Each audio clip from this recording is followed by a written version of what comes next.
Saat dia sedang melihatnya, Li Yunyang datang dan berkata dengan senyuman, "Popi, apa yang kamu lihat? Itu adalah hadiah dari kepala sekte Dan Kuan, dan disempurnakan oleh lelaki tua Mingdan sendiri. Bahkan jika kamu iri, kamu tidak akan bisa iri padanya. Bahkan jika itu diletakkan di depanmu, kamu juga tidak bisa menggunakannya." Zhong Shou menggerakkan sudut bibirnya dan memalingkan muka. Li Yunyang tidak tahu apakah dia telah mencapai menopause, tapi dia tampak seperti landak. Tas alam semesta kecil adalah senjata ajaib luar angkasa. Karena disebut Qiankun, secara alami ia memiliki realitas Qiankun. Ada dunia kecil di dalamnya. Tas alam semesta kecil terkecil juga bisa memiliki ruang dalam radius 200 meter.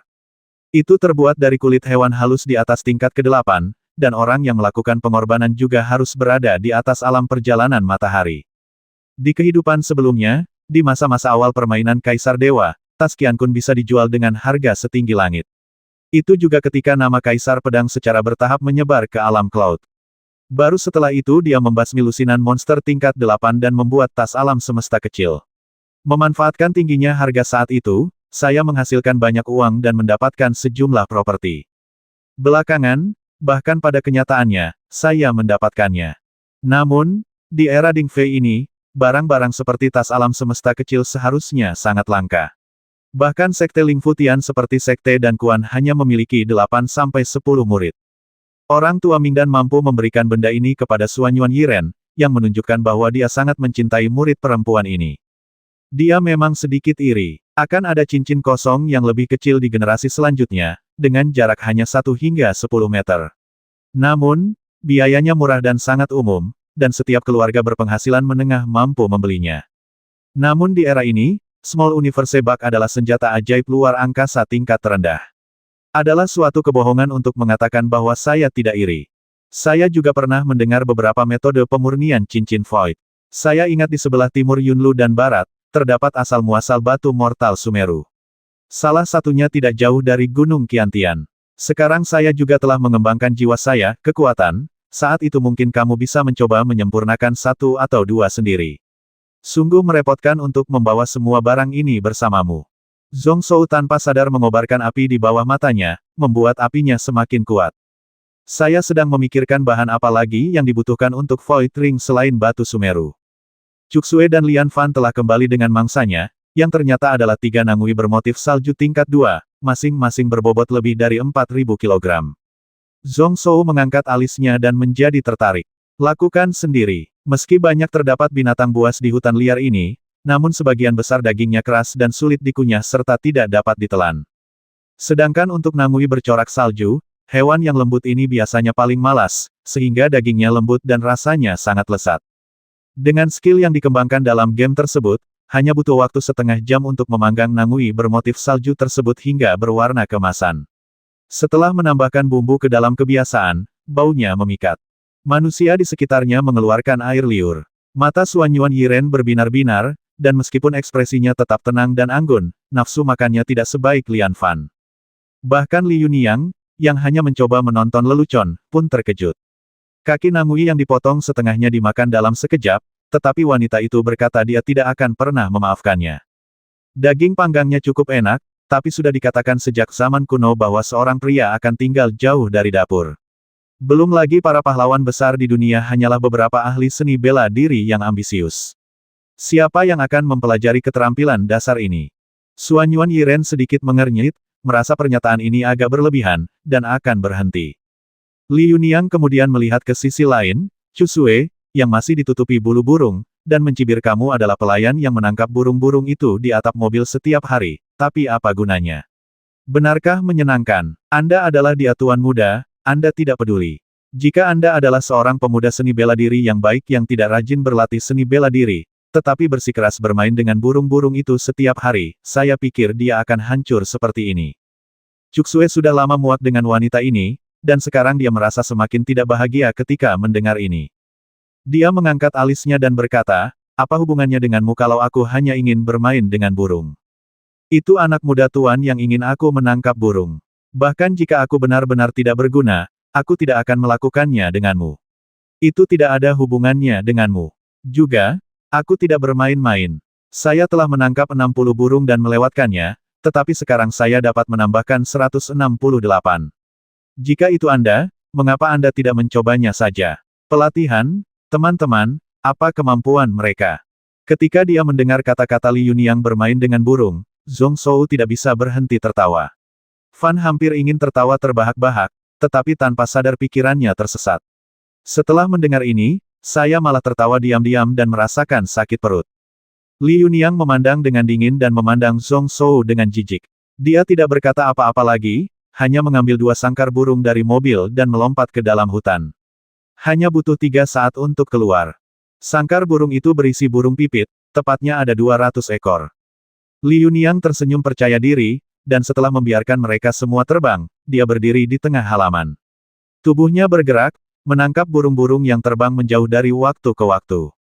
Awalnya baik-baik saja, tetapi lambat laun menjadi sulit. Yang pertama terbang, lalu 3, lalu 5. Dalam sekejap, hanya tersisa 120 burung dalam radius 10 kaki ini. Namun, Li Yunyang masih berkeringat dingin dan berada dalam kesulitan. Ada juga sedikit keterkejutan di matanya. Ketika saya melihatnya sebelumnya, saya tidak berpikir ada sesuatu yang mengejutkan tentangnya. Dilihat dari keterampilan gerakan Chu Sue, mereka hanya beberapa poin lebih kuat dari rata-rata seniman bela diri rahasia, tapi dia dapat dengan kuat mengendalikan banyak burung dalam jarak 10 kaki. Jika seorang seniman bela diri rahasia yang baru saja mencapai puncak 8 meridian dapat melakukannya, maka akan mudah baginya, seorang master bawaan. Namun, penampilannya saat ini benar-benar berlawanan dengan ekspektasinya. Kecepatannya hampir 2 kali lebih cepat dari Chu Sue, tapi dia masih belum bisa menangkap jalur terbang burung-burung ini secara akurat. Setelah beberapa saat, Li Yunyang menyerah begitu saja dan berdiri di sana dengan wajah muram. Biarkan burung-burung itu terbang menjauh. Ketika Chu Sue melihat ini, dia langsung terkikik lihat, semua burung telah melarikan diri. Lalu dia memandang Li Yunyang dengan serius, ternyata kamu bahkan tidak bisa bermain dengan burung. Zhong Shou tertawa sampai dia terluka secara internal, tetapi wajahnya terpaksa menahannya. Shen Qian menatap Chu Sue dengan sangat serius. Sue, tetap di sini. Jika kamu tidak berbicara, tidak ada yang akan mengira kamu bisu. Chu Sue menjulurkan lidahnya dan terus mengunyah kaki Nangui. Dia memiliki nafsu makan yang besar dan makan 2 kaki Nangui sendirian. Dia hanya khawatir dia tidak bisa makan lebih banyak dan berharap tidak ada yang mau berbicara dengannya. Suanyuan Yiren, sebaliknya, sangat bijaksana. Setelah merenung sejenak, dia tidak bisa tidak mengagumi Zhong Shou dan berkata, apakah kamu menemukan metode ini? Ini memang metode yang bagus. Cocok untuk Chu Sue. Intuisi Chu Sue juga sangat kuat.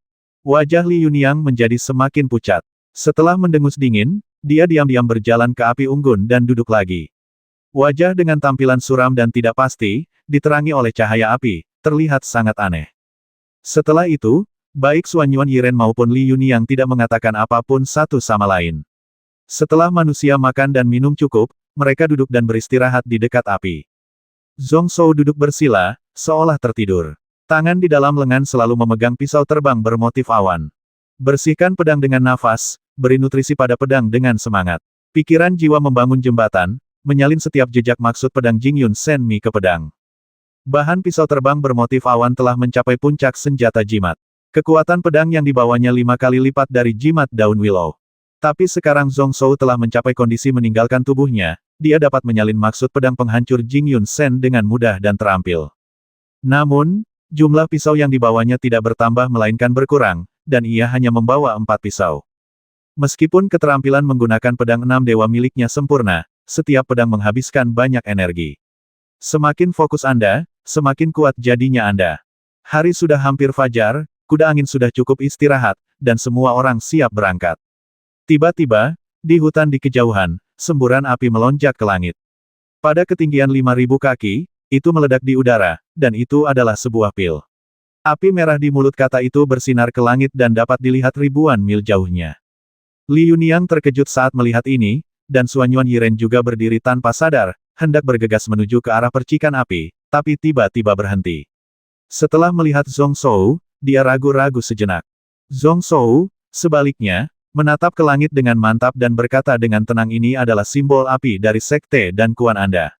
Jika Anda adalah anggota sekte yang sama dalam jarak 1000 mil, Anda dapat menghubungi saya. Entah Anda membutuhkannya bantuan atau Anda berada dalam krisis hidup atau mati. Seharusnya jaraknya sekitar 100 meter dari sini. Tidak jauh, kurang dari 60 mil, mengapa Nona Xuanyuan tidak segera pergi? Xuanyuan Yiren tidak bisa menahan diri untuk tidak melihat ke arah Zhong Zhou dengan heran. Dia tampak terkejut dengan pengetahuan luas Zhong Zhou, tapi dia masih belum berangkat. Melihat ini, Zhong Zhou menggelengkan kepalanya. Nona Xuanyuan, jangan terlalu memikirkan dirimu sendiri. Kamu baru saja meminjam kekuatan Wei Dan untuk mencapai Xiantian. Orang-orang itu belum melakukan apapun. Ada alasan lain, tapi ternyata tidak, karena kamu, seorang Xiantian kecil. Selain itu, aku masih memiliki Lian Fan dan pelayanmu di sisiku. Bahkan jika sesuatu terjadi, aku akan selalu bisa mendapatkanmu kembali. Xuanyuan Yiren sedikit terkejut, masih sedikit tidak bisa mengambil keputusan. Meskipun kata-kata Zhong Zhou sangat masuk akal, masih ada yang salah.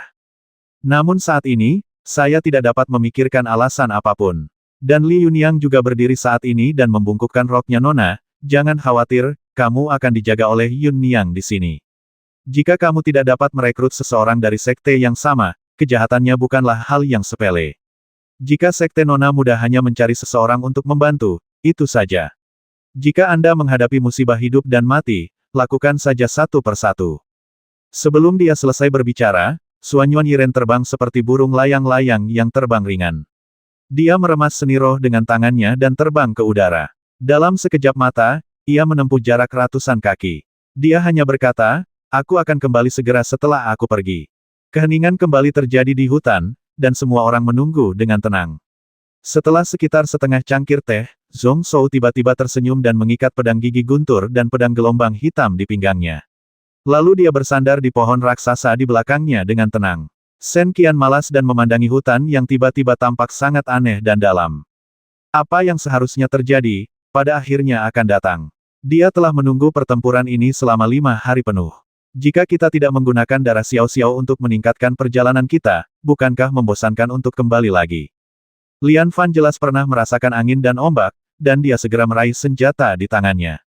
Cuksue dan Li Yunyang juga tampak waspada di saat yang bersamaan. Sesaat kemudian, terlihat 3 sosok berjalan keluar dari hutan, masing-masing mengambil sisinya sendiri, berjalan keluar dari bayang-bayang.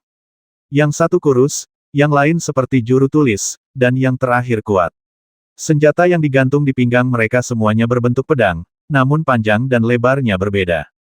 Pemimpinnya tidak lain adalah Ren Qianzhou. Saat dia berjalan mendekat, dia berkata, ingat apa yang saya katakan sebelumnya. Paling lama setengah bulan, jika aku membiarkan Qianzhou, aku pasti akan mengambil nyawa sang pangeran. Sekarang aku datang seperti yang dijanjikan. Sosok Xuanyuan Yiren naik dan turun, melintasi hutan lebat. Dengan bantuan sihir spiritual, jarak 60 mil dapat dicapai dalam sekejap. Dalam sekejap, di antara bebatuan di kaki bukit di depan, seorang juru tulis berjubah merah berusia 30-an sedang duduk di tanah dan memberi ceramah. Ada tungku alkimia ditempatkan di depannya, dengan api menyala di bawahnya dan kepulan asap mengepul. Di sebelahnya ada mata air yang dipenuhi udara dingin. Lingkungan sekitar penuh energi spiritual, dan kabut dingin beterbangan kemana-mana. Kakak senior awalnya dijadwalkan. Xuanyuan Yiren sedikit senang, dan kemudian dia membeku, berdiri 100 kaki jauhnya, dengan ekspresi keheranan di wajahnya. Kakak senior baru saja menggunakan jimat api untuk menyerangku. Aku tidak tahu kenapa. Juru tulis berjubah merah itu mengangkat kepalanya, dengan wajah yang bersudut tajam dan semerah tembaga. Wajahnya juga penuh kegembiraan. Saat ini saudari junior Yiren datang tepat pada waktunya. Saya baru saja memetik 3 buah Yuming. Saya sangat senang melihat Hunter Xin. Saya akan menyempurnakan pil esensi spiritual yang dapat meningkatkan pertumbuhan binatang. Tetapi kekuatan sihirnya tidak cukup, dan saya hampir harus menggunakannya. Sekarang adik perempuan saya ada di sini, dia bisa membantuku mengendalikan apinya. Buah Yuming, pil Lingyu. Xuanyuan Yiren sedikit terkejut dan melihat ke tungku alkimia dengan terkejut. Dia tanpa sadar berjalan ke sana, tetapi ketika dia mendekati 30 kaki, dia tiba-tiba mengendus ringan, dan alisnya segera berkerut. Saudaraku, mengapa kamu berbohong padaku? Ini sama sekali bukan buah Netherming. Itu hanya Yun Xiang Chao, aroma 2 ramuan obat Ming Fanguo hanya bisa bernapas. Mata air di sebelah Anda bukanlah mata air dingin berurat es yang dapat memurnikan pil Lingyu. Pada titik ini, Xuanyuan Yiren menyadari sesuatu, dan mundur ke belakang dalam sekejap. Itu berubah menjadi lampu merah kecil dan membubung ke langit.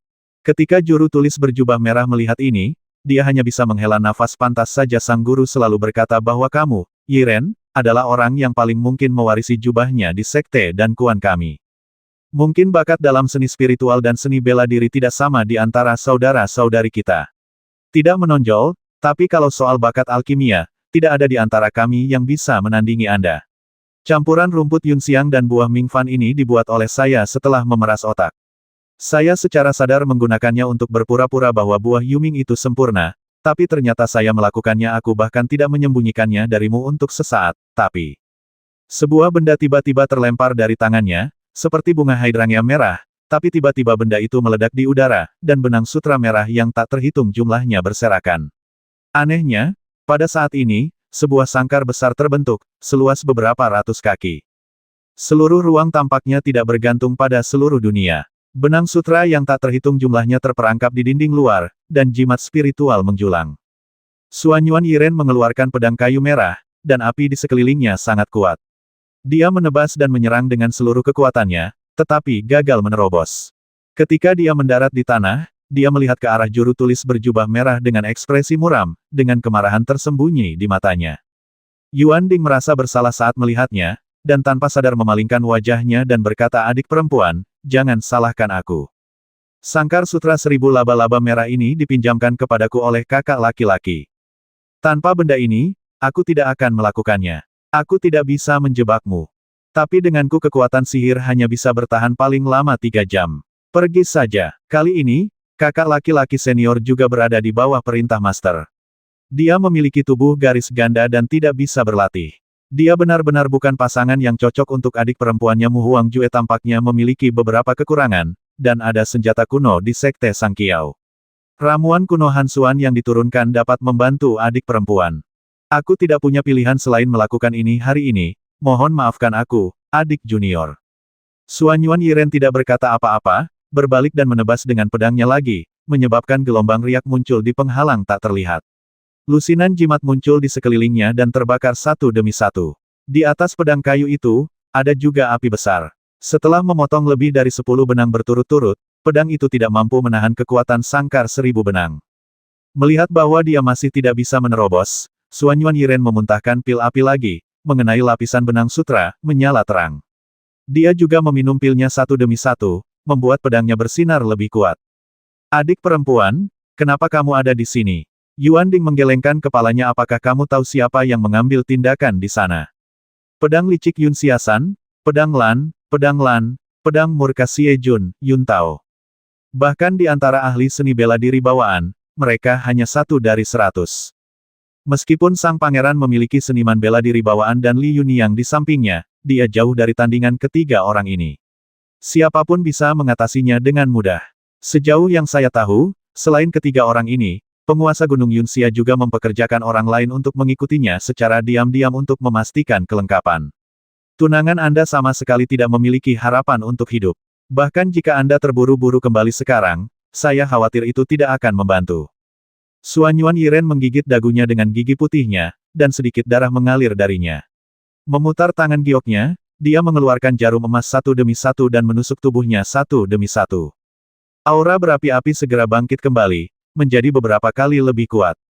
Awalnya melihat ini, pupil matanya menyusut. Adik perempuan, apakah kamu sudah gila dan gila? Kamu benar-benar menggunakan teknik akupuntur gila ini untuk sampah itu. Dia tidak berani melepaskannya lagi, tetapi ketika dia melangkah maju, dia melihat Suanyuan Yiren menatapnya dengan dingin, dengan tatapan dingin di matanya. Yuan Ding terkejut dan terdiam. Setelah merenung sejenak, hatinya bergerak sedikit dan dia mengeluarkan jimat Tao Fanzang. Jika adik perempuan junior tidak menghargai dirinya sendiri, aku tidak bisa menghentikanmu. Namun, kakak laki-lakimu juga mahir dalam formasi jimat. Jika kamu benar-benar ingin menggunakan seluruh kekuatanmu, aku yakin aku bisa menghentikanmu untuk momen fana lainnya. Jika kamu, adik perempuan, terus seperti ini, aku pasti akan menyerah pada guruku apapun yang terjadi. Saudari, kamu telah tinggal di sini selama 1 hari. Nyonya Suanyuan telah setuju untuk mundur dari pernikahan ini, dan sekarang penguasa kota tertarik. Kakak seniorlah yang secara pribadi memilih gerbang Sang Kiao untukmu. Ekspresi Suanyuan Yiren terkejut, dan tangan yang memegang pedang tidak bisa menahan diri untuk tidak mengepal erat. Lihatlah dengan mantap ke arah asal Anda. Apinya tidak hanya tidak berkurang, tetapi malah menjadi semakin kuat. Ekspresi cemas di matanya perlahan memudar dan berubah menjadi ekspresi tekad. Saya tidak akan berbakti kepada orang tua dan tuan saya di masa depan. Tapi saya, Xuanyuan Yiren, tidak akan pernah menuruti takdir yang kacau ini dan melakukan sesuatu yang berbahaya. Bahkan jika Xuanyu Muhuangjue benar-benar cacat. Bahkan jika saya mati di masa depan, saya tidak akan pernah melakukan pengkhianatan apapun. Ini lebih baik daripada menjadi orang yang tidak tahu berterima kasih. Mengandalkan nama orang lain berarti kebajikan dan kebenaran. Tanpa ragu, dia menusuk jarum emas terakhir dari tengah alisnya. Cahaya pedang segera melonjak seperti naga, dan hanya dengan satu serangan pedang, itu memotong setengah dari benang sutra yang padat. Yuan Ding menghela nafas lagi, dan jimat spiritual di tangannya terbang satu demi satu, menghantam segala arah, berubah menjadi aura cahaya.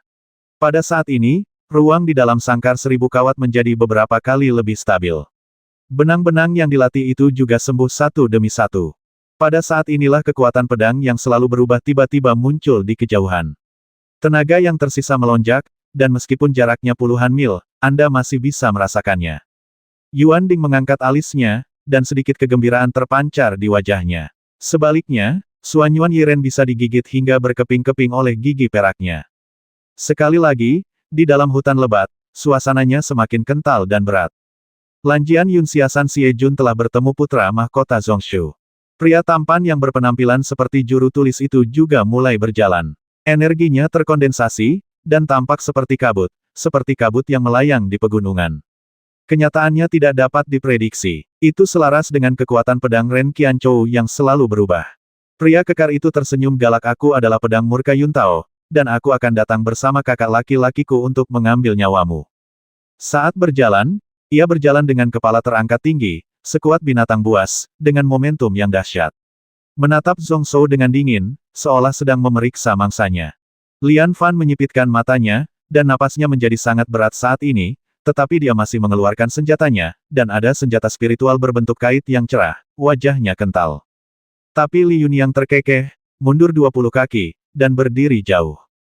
Guijian, Ren Qianchou juga menundukkan kepalanya sedikit ke arah wanita itu tapi Nona Li Yunyang. Seseorang telah menyapa kami sebelumnya, dan masalah ini tidak ada hubungannya denganmu. Saudara-saudara kita akan melakukan segalanya dengan lebih bersih di sini. Aku tidak akan pernah membiarkan Nona Yiren tahu.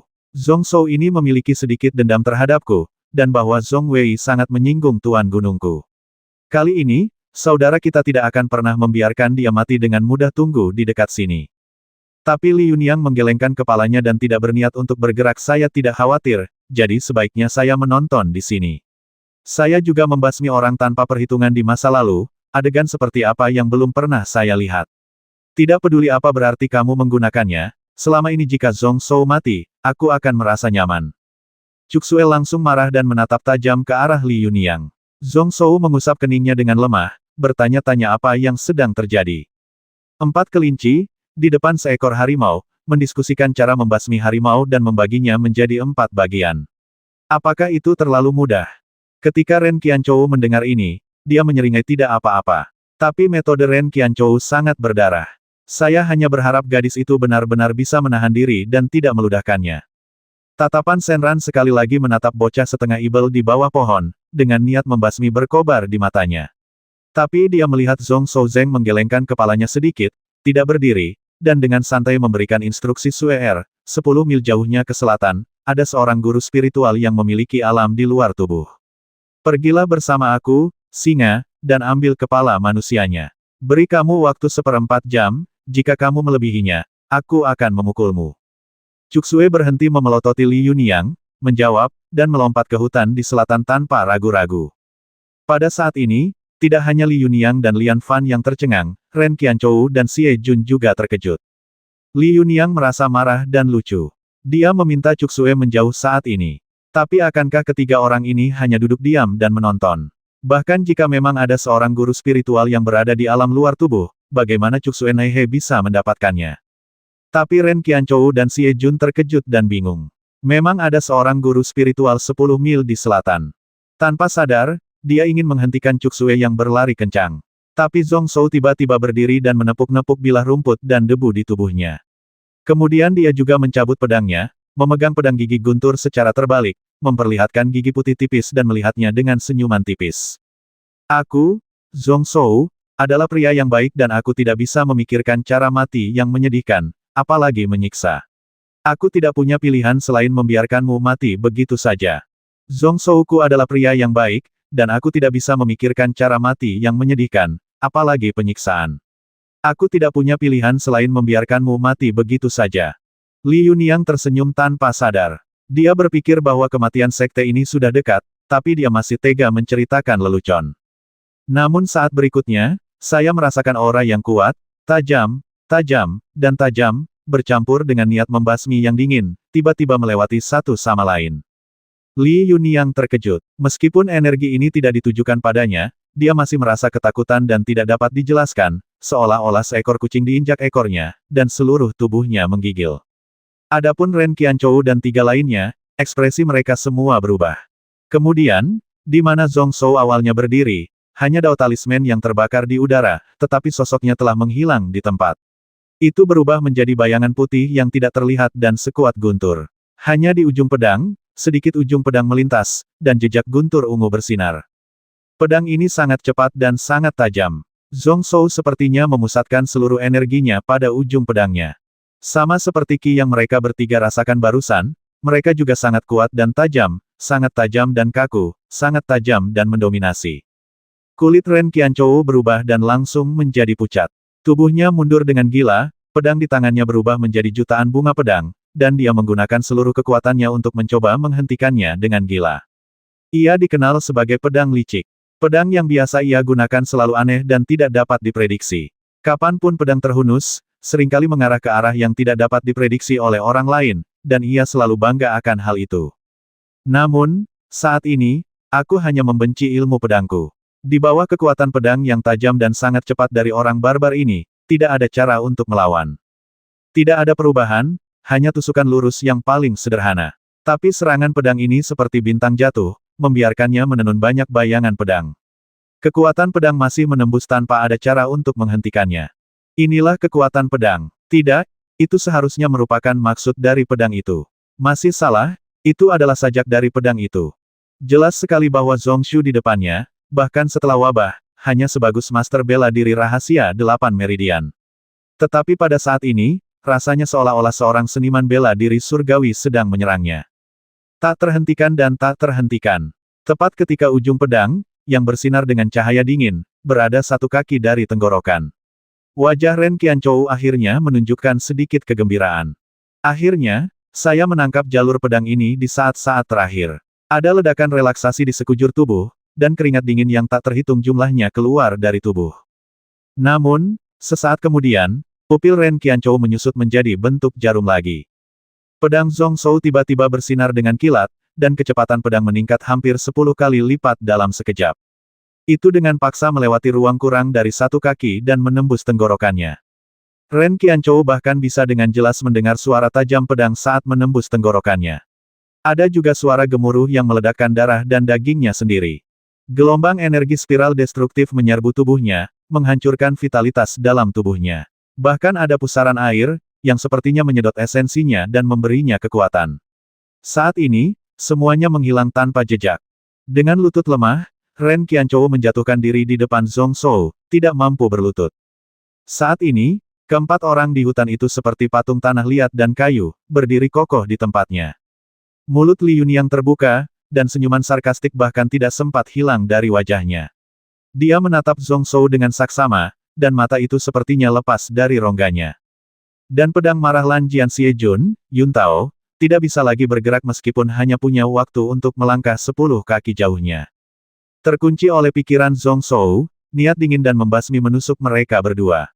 Sepertinya gerakan sekecil apapun, bahkan setengah langkah ke depan, akan menarik pedang Zhong Shou yang berbahaya dan tidak dapat diprediksi.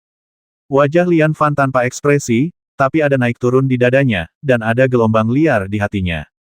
Giginya yang terkatup terasa perih, jadi dia tidak mengira apa yang dilihatnya adalah mimpi. Ketika Su Zhengyuan mengirim Yu Zhongshu sebagai pelayan, dia juga memiliki keraguan di dalam hatinya. Hanya saja dia selalu pendiam dan tidak mau dengan mudah melanggar perintah tuannya, sehingga dia hanya dengan enggan menuruti perintah tersebut. Kebaikan besar yang terhutang di tahun-tahun awal juga perlu dibalas. Baru kemudian, setelah menyaksikan adegan ini dengan mata kepala sendiri, saya akhirnya memahami beberapa alasannya. Su Zhengyuan mengirimnya untuk melayani sebagai putra mahkota Qian Tianshan, bukan untuk membiarkannya mati, tetapi untuk memenuhi dan menghargainya.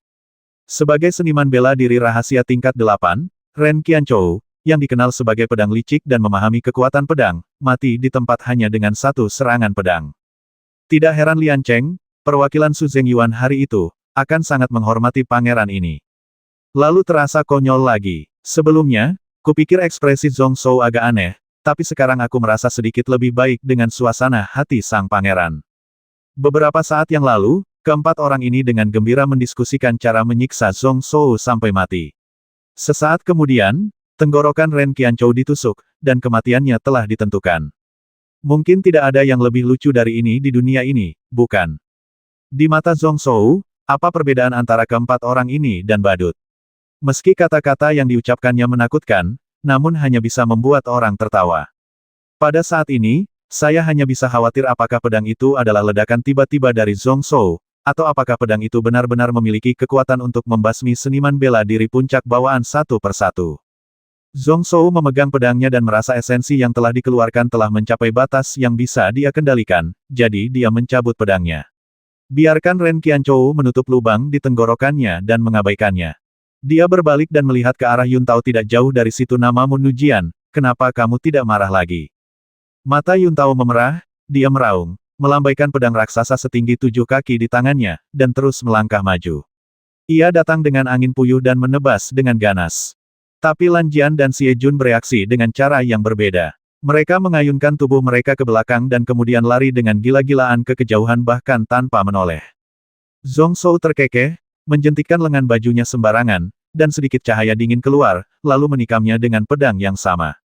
Namun kali ini tidak menentu dan berubah-ubah, tanpa ketajaman seperti yang ditunjukkan sebelumnya. Manusia itu seperti awan dan pedang seperti kabut. Di mata Li Yunyang dan Lian Fan di samping mereka, satu ilusi berubah menjadi 2, dan 2 ilusi berubah menjadi 4, sehingga sulit untuk membedakan wujud aslinya. Bahkan di mata Yuntao, terlihat kebingungan dan kebingungan. Bayangan pedang tiba-tiba muncul dari awan. Dengan sedikit tusukan, pedang itu menembus dada kiri Yuntao dan menembus jantungnya. Dan pedang raksasa itu juga menghantam tanah dengan suara dentang yang keras di saat yang bersamaan. Namun tubuh Yuntao masih berdiri, dengan pedangnya di tanah, dan darah di dadanya mengalir keluar seperti mata air. Matanya terbuka lebar, seolah ingin mengingat pemuda berbaju putih di depannya jauh di lubuk hatinya. Li Yunyang merasa menggigil di sekujur tubuhnya saat ini, dan dia tidak bisa mempercayai matanya. Apakah ini Zhong Shou, yang dianggap sia-sia, yang telah menyindir dan diejek selama 10 hari, tetapi tidak pernah marah? Ren Qianchou, 7 pendekar Yunxia yang terkenal di timur Yunlu, pedang licik, dan pedang murka Yuntao, mati seperti ini. Apakah dia sedang tidur saat ini, atau apakah orang-orang ini benar-benar bertindak untuknya? Tanpa sadar, Li Yunyang berbalik ke arah di mana Lan Jian dan Xie Jun pergi. Penampilan ini membuatnya merasa lebih kedinginan. Tidak jauh dari situ, dia melihat sedikit cahaya putih, mengejar sosok yang berlari kencang. Itu juga sunyi dan seperti mimpi.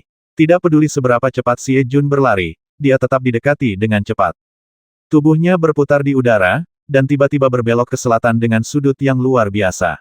Namun saat berikutnya, dia hanya melihat cahaya putih, yang juga berputar, tidak hanya mengikutinya dari dekat, tetapi juga jaraknya menjadi lebih dekat dari 10 kaki. Itu pisau terbang itu berubah arah satu persatu. Wajah Li Yunyang sepucat kertas, dan tanpa sadar dia mencubit roknya dengan tangannya. Itu sangat besar hingga hampir merobek kainnya. Saya tidak bisa membayangkan apa akibatnya jika pisau ini diarahkan ke arahnya. Namun sebelum dia selesai berbicara, cahaya putih di bidang penglihatannya tiba-tiba meledak menjadi bola yang sangat cemerlang. Seolah-olah sebuah pemikiran yang kuat dan kuat tiba-tiba menekan hutan lebat.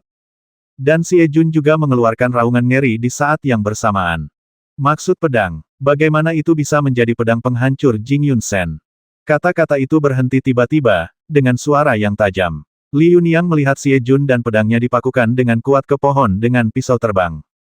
Tidak ada suara setelah itu, dan tidak diketahui apakah dia masih hidup atau sudah mati. Saat ini, dia merasa pikirannya benar-benar kosong, dia sangat bingung, dan dia tidak tahu bagaimana harus bereaksi. Dalam benaknya, dia juga secara tidak sadar mengingat apa yang dikatakan Cao Fan kepada Zhong Zhou beberapa hari yang lalu ketika Lian Cheng berlutut di tanah. Di masa depan, pangeran akan mengendalikan Gunung Qiantian dan jika dia ingin mendominasi Donglin, kami, Yun Shengcheng, tidak akan pernah berani melanggar perintahnya. Kami pasti akan membantu pangeran dan menyapu seluruh Donglin. Saat dia mendengar kata-kata ini sebelumnya, dia hanya menganggapnya lucu, tapi sekarang dia tidak lagi tersenyum sama sekali, tapi hatinya menegang. 3 puncak bawaan tergeletak mati di tanah bahkan sebelum mengambil nafas.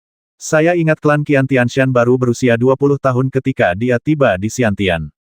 Penjaga sekte di depanku baru berusia 13 tahun, dan dia sudah menjadi seniman bela diri rahasia tingkat 8, dan dia memiliki kekuatan untuk membasmi ahli bawaan puncak.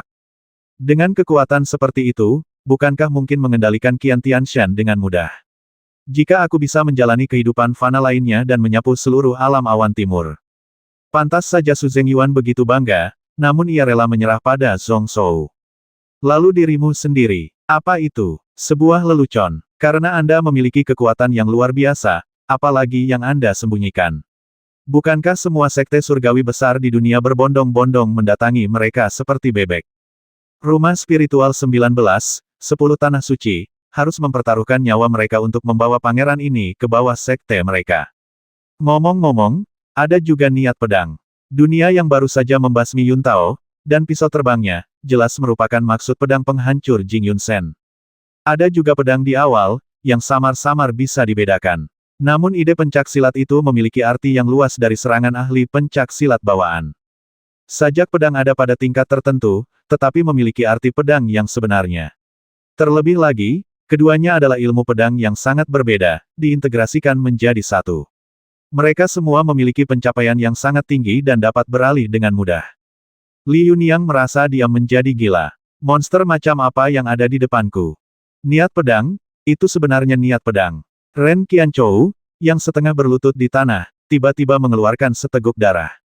Ekspresinya sangat suram, dengan sedikit rasa mencela diri sendiri dalam keputusasaannya. Hei, ternyata orang tak berguna yang dianggap dunia adalah seorang jenius yang sudah menguasai 8 meridian tubuh dan pedang di usianya, dari 13.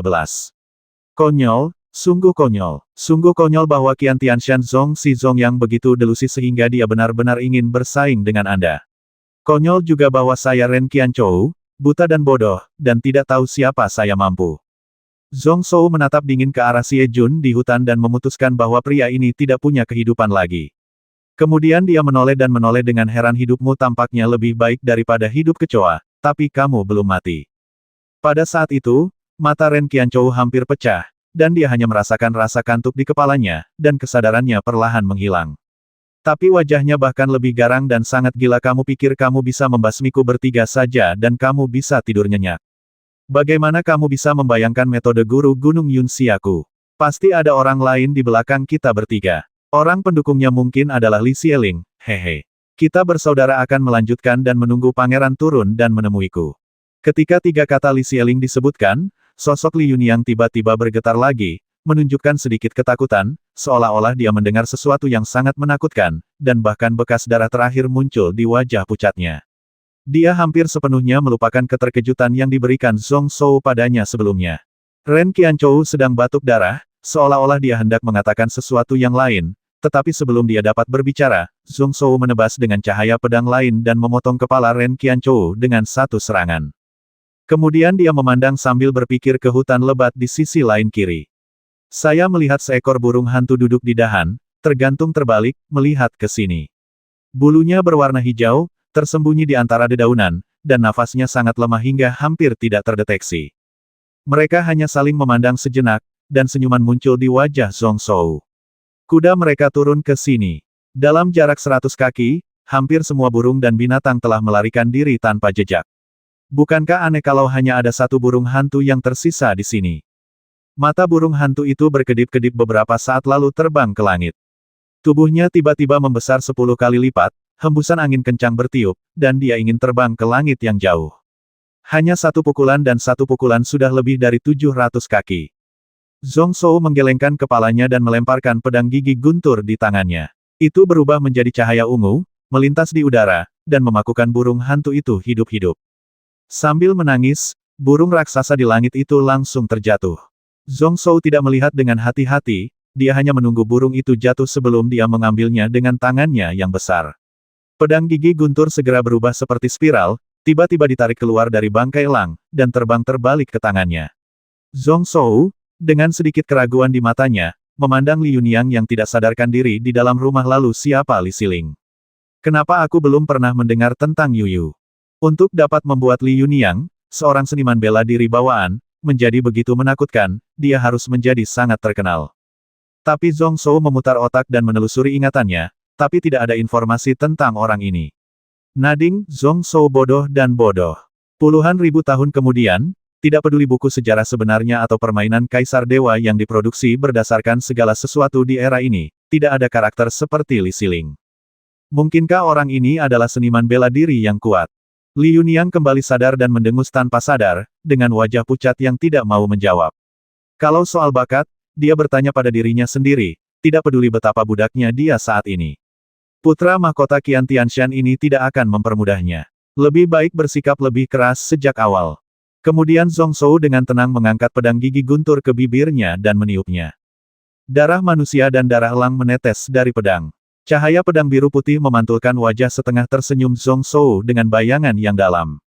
Jantung Li Yunyang berdetak kencang, pikirannya berubah, dan dia tidak lagi berani bertahan. Kamu belum pernah mendengar tentang Li Xiling, lalu kamu selalu mendengar tentang 100.000 pembasmian darah, Li Yunhong. Li Xiling adalah yang baru berganti nama. Pria ini percaya pada cara membasmi, dan mengancam bahwa dia akan menjadi tak tertandingi di dunia hanya dengan membasmi 100.000 orang. Pria ini memulai debutnya di tahun ke-12, dan hanya dalam 6 tahun, dia membasmi banyak orang dan meninggal. Konon ada tidak kurang dari 10.000 orang di tangannya. Dikabarkan juga bahwa hal pertama yang dilakukan pria ini setelah dipromosikan menjadi Xiantian 6 bulan lalu adalah membasmi ibu, istri dan anak-anaknya, lalu mengganti namanya menjadi dirinya sendiri. Li Xiling. Dia telah menahan diri sedikit, tetapi mereka yang membantai semuanya adalah pejuang guru spiritual. Mereka bertindak tidak bermoral dan akan membasmi orang dan mengorbankan pedang mereka kemanapun mereka pergi. Bahkan Fan Ben juga terkejut ketika mendengar ini, ekspresinya berubah. Dia tidak bereaksi terhadap kata-kata Li Xiling, tetapi dia bereaksi keras terhadap kata-kata Li Yunhong. Pembuluh darah muncul di kedua tangan dan leher. Kilau di matanya berkedip-kedip, seolah dia mencoba yang terbaik untuk menekan emosi yang menggairahkan.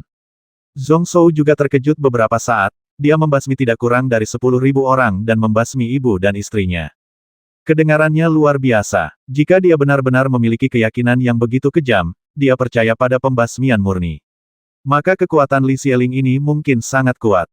Ngomong-ngomong, meski ilmu bela dirinya dikatakan cocok dengan ratusan aliran pemikiran, namun jalan yang cenderung berdarah dan jahat ini sebenarnya belum terintegrasi ke dalamnya. Ekspresinya berangsur-angsur menjadi tenang, dan mata Zhong Shou perlahan-lahan menunjukkan pandangan yang bijaksana. Jadi Li Xiling ini sekarang berada di alam Wuzong. Paling-paling, itu hanya bisa mencapai puncak bawaan. Li Yunyang menggelengkan kepalanya sedikit, melihat ekspresi hati-hati Zhong Shou, dia merasa sangat bahagia. Dia tanpa sadar kembali ke nadanya yang sedikit sarkastik ketika dia berbicara, tetapi jumlah Wuzong yang mati di bawah pedangnya sudah 20. Meskipun Ren Qianzhou dan 3 lainnya sangat mampu, mereka tidak ada apa-apanya di depannya. Orang ini punya menyinggung beberapa sekte Xuanwu di masa lalu. Dia diselamatkan oleh pemilik Gunung Yunxia, dan dia telah dilindungi oleh Gunung Yunxia sejak saat itu. Namun, dia bertindak ceroboh, nakal, dan tidak suka ditahan beberapa tahun terakhir. Bahkan jika ada cadangan, itu bukan dia.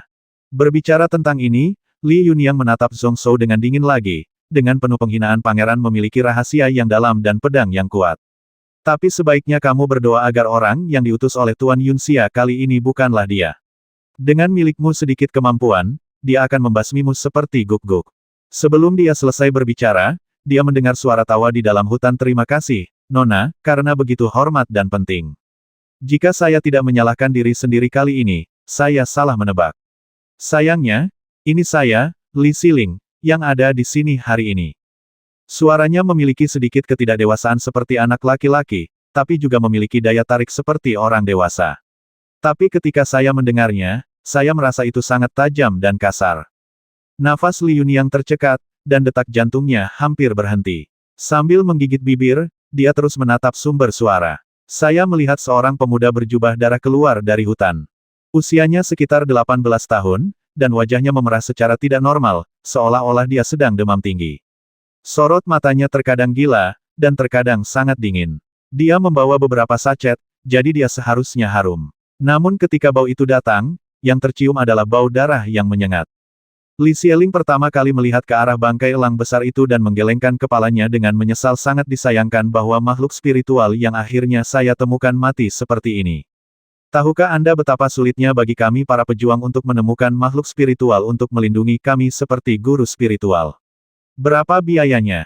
Ekspresinya sangat menyesal, dan kemudian matanya tiba-tiba berubah menjadi gila, menatap Zhong Shou dengan penuh semangat, tapi bukan apa-apa. Hal yang paling beruntung bagiku, Li Xieling, hari ini adalah bertemu denganmu, Zhong Shou. Aku merasa seperti aku hanya perlu membasmimu. Satu orang sudah cukup untuk membasmi 3.000 orang. Ini sebanding dengan istri dan anak-anakku. Bukankah merupakan suatu berkah bagiku, Li Xieling, untuk melakukan lebih sedikit kejahatan? Zhong Shou tersenyum malas dan sedikit menyipitkan mata Phoenix sipitnya. Tidak ingin berbicara dengan orang ini. Orang-orang seperti Li Xieling kejam dan memiliki beberapa masalah mental. Berbicara omong kosong kepada orang-orang ini hanyalah sebuah lelucon. Meskipun dia bisa dianggap membasmi tanpa mengedipkan mata, dia tetap memiliki tujuan dan alasan. Tapi yang ini, semua tergantung minat dan kesukaannya sendiri. Ini bukan hanya untuk membuktikan jalan melalui pembasmian, tetapi untuk mengintegrasikan seluruh pribadi ke dalam jalan pembasmian. Tidak peduli apa yang Anda katakan, pertempuran tidak bisa dihindari saat ini, jadi mengapa repot-repot mengatakan lebih banyak? Pedang di tangannya samar-samar berkilau karena kilat. Mata Li Xieling juga berwarna biru sedingin es dan sedikit berkilauan. Pedang berdarah tiba-tiba naik ke langit. Li Xieling juga tertawa dan maju selangkah. Kemudian seluruh orang itu tampak berubah menjadi serigala, dengan pikiran membasmi yang kuat, dan dia akan berkedip. Kecepatan itu sebenarnya lebih cepat daripada saat Zhong Shou membasmi Ren Qianzhou sebelumnya. Ketika dia melihat, dia masih berada 30 kaki jauhnya, tetapi sebelum dia bisa berkedip, dia sudah berada 2 kaki di depan Zhong Shou, hampir bertatap muka. Busur berdarah juga melanda. Murid Lian Fan segera menyusut dan dia hampir tidak punya waktu untuk bereaksi. Dan Li Yunyang mengepalkan tangannya, menekan kecemasannya. Tepat ketika mereka berdua mengira Zhong Shou tidak lagi beruntung. Kemudian dia melihat cahaya pedang hitam lainnya muncul dari pinggang Zhong Shou. Tanpa mengandalkan tenaga manusia, dia melompat ke udara dan menusuk leher Li Xieling secara diagonal. Kecepatan pedangnya juga sangat cepat, dan sangat lincah, menembus dari dalam busur pedang berdarah. Ekspresi Li Xieling sedikit berubah, lalu dia menyarungkan pedangnya dan mundur tanpa ragu-ragu, memegang pedang berdarah di depan lehernya. Ding! Terdengar suara lembut sebelum pedang roh hitam itu bergerak ke samping, dan suara gemuruh lain terdengar dari samping. Seekor beruang perak besar tiba-tiba muncul di samping Zhong Shou. Mulutnya terbuka lebar, dan 2 baris gigi tajam seperti paku raksasa menggigit dengan keras. Saat ini, Li Yunyang sepertinya sudah mati. Yi dapat mengendalikan pedang di udara dan mengendalikan makhluk jiwa tingkat 4. Ini jelas merupakan metode seorang guru spiritual. Pikirannya bergerak, dan dia akhirnya mengingat jimat yang terbakar sebelum Zhong Shou membasmi Ren Qianzhou.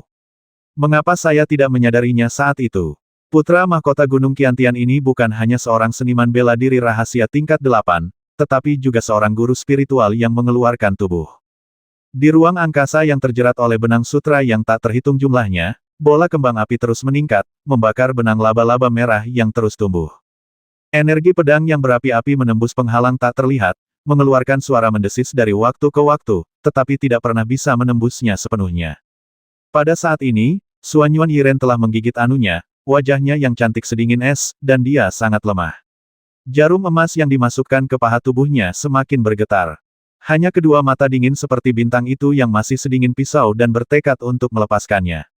Yuan Ding tersenyum tak berdaya dan sedikit menggelengkan kepalanya. Tiba-tiba bulan terang muncul di atas kepala, memancarkan cahaya dingin. Pada saat ini, api di sekitar Xuan Yuan Yi banyak dipadamkan.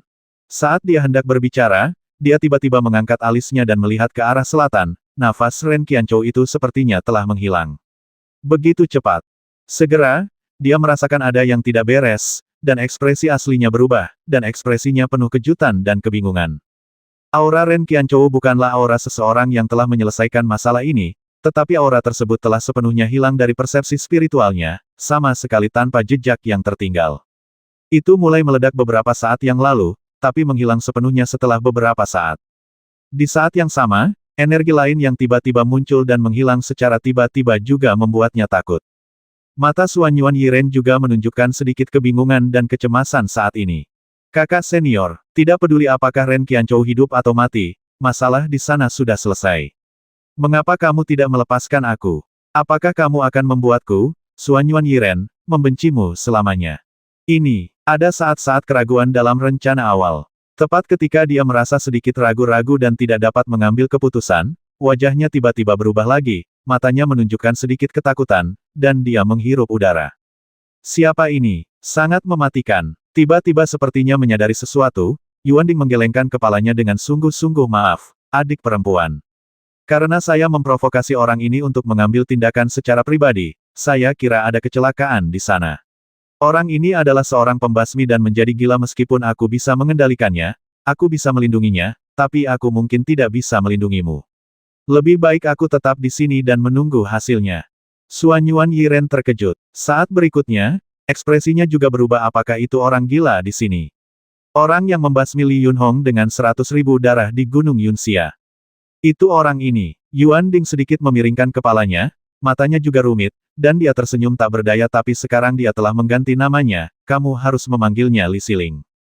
Suanyuan Yiren mengatupkan gigi peraknya saat dia berhenti berbicara. Tiba-tiba, dia mengeluarkan pil merah dari tas alam semesta kecil dan memasukkannya ke dalam mulutnya sebelum dia sempat bereaksi.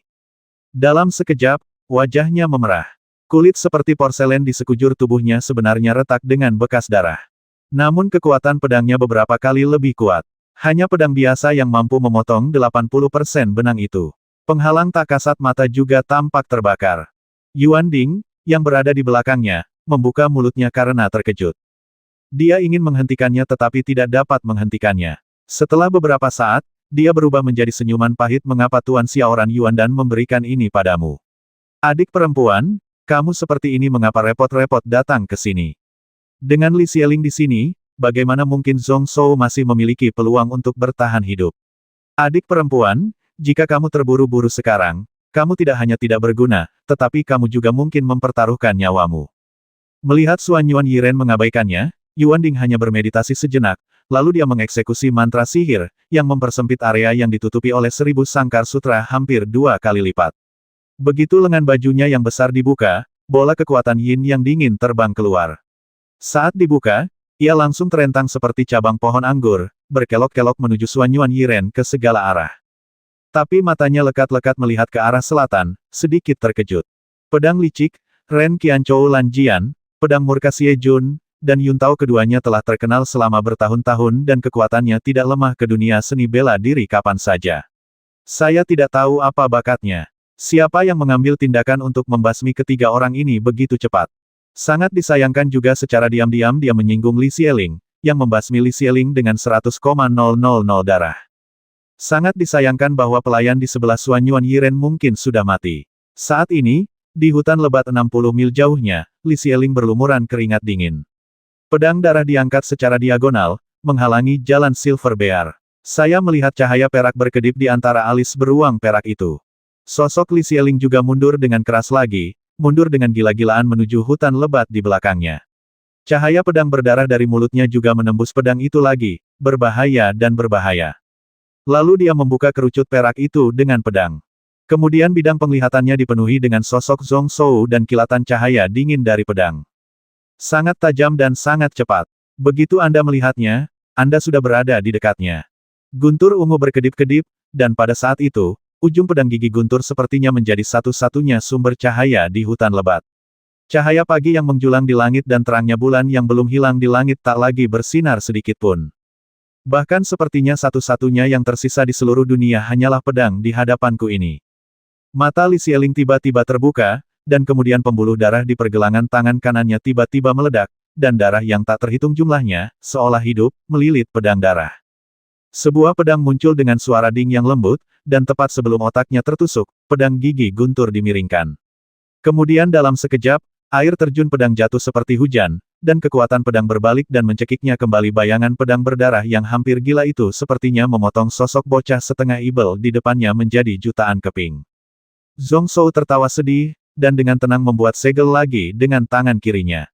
Awan kabut segera berkumpul di sekelilingnya. Pergerakan pedang sosok itu juga menjadi tidak menentu. Di bawah bayang-bayang pedang berdarah, dia bimbang. Kemudian, tepat ketika sosoknya akan sepenuhnya ditelan oleh cahaya berdarah, pedang gelombang hitam yang dibelokkan menembus udara lagi. Dari sudut yang paling luar biasa, menusuk secara diagonal. Kekuatan pedang itu misterius dan tidak dapat diprediksi, memberi orang perasaan bahwa Ren Qianchou yang telah mati telah dibangkitkan, bahkan lebih aneh dari pedang licik ini. Dan bayangan pedang berdarah itu tiba-tiba mencekik pedangnya. Li Xieling mendengus dingin dan mundur, tepat pada waktunya untuk menghindari beruang raksasa perak yang berlari ke arahnya. Dengan sedikit ujung jari kaki, seluruh orang itu terbang ke udara, dan kemudian cahaya pedang berdarah yang tak terhitung jumlahnya turun lagi dengan gila-gilaan. Baru pada saat inilah Li Yunyang sadar kembali dari keterkejutannya. Pikirannya kembali kacau, dan dia melihat ke depan tanpa sadar. Dua sosok yang melompat dan bergerak dari waktu ke waktu, bertarung dengan kecepatan yang sangat cepat. Hanya dalam sekejap, sudah ada lebih dari 10 pergeseran serangan dan pertahanan dirancang khusus untuk membasmi. Meskipun tidak ada perubahannya lebih cepat dan tak terhentikan daripada ilmu pedang hebat manapun. Dan Zhong Shou berdiri di depan bayangan pedang berdarah, seperti perahu yang sepi di tengah angin kencang dan ombak, naik dan turun bersama ombak. Namun tidak menunjukkan tanda-tanda penurunan. Betapapun beratnya cahaya pedang atau deru ombak, tidak akan mampu membuat perahu yang sepi ini terancam terbalik. Terkadang keterampilan spiritual, terkadang keterampilan pedang. Tiba-tiba dia datang dengan pedang, dan terkadang dia mengendalikan binatang spiritual.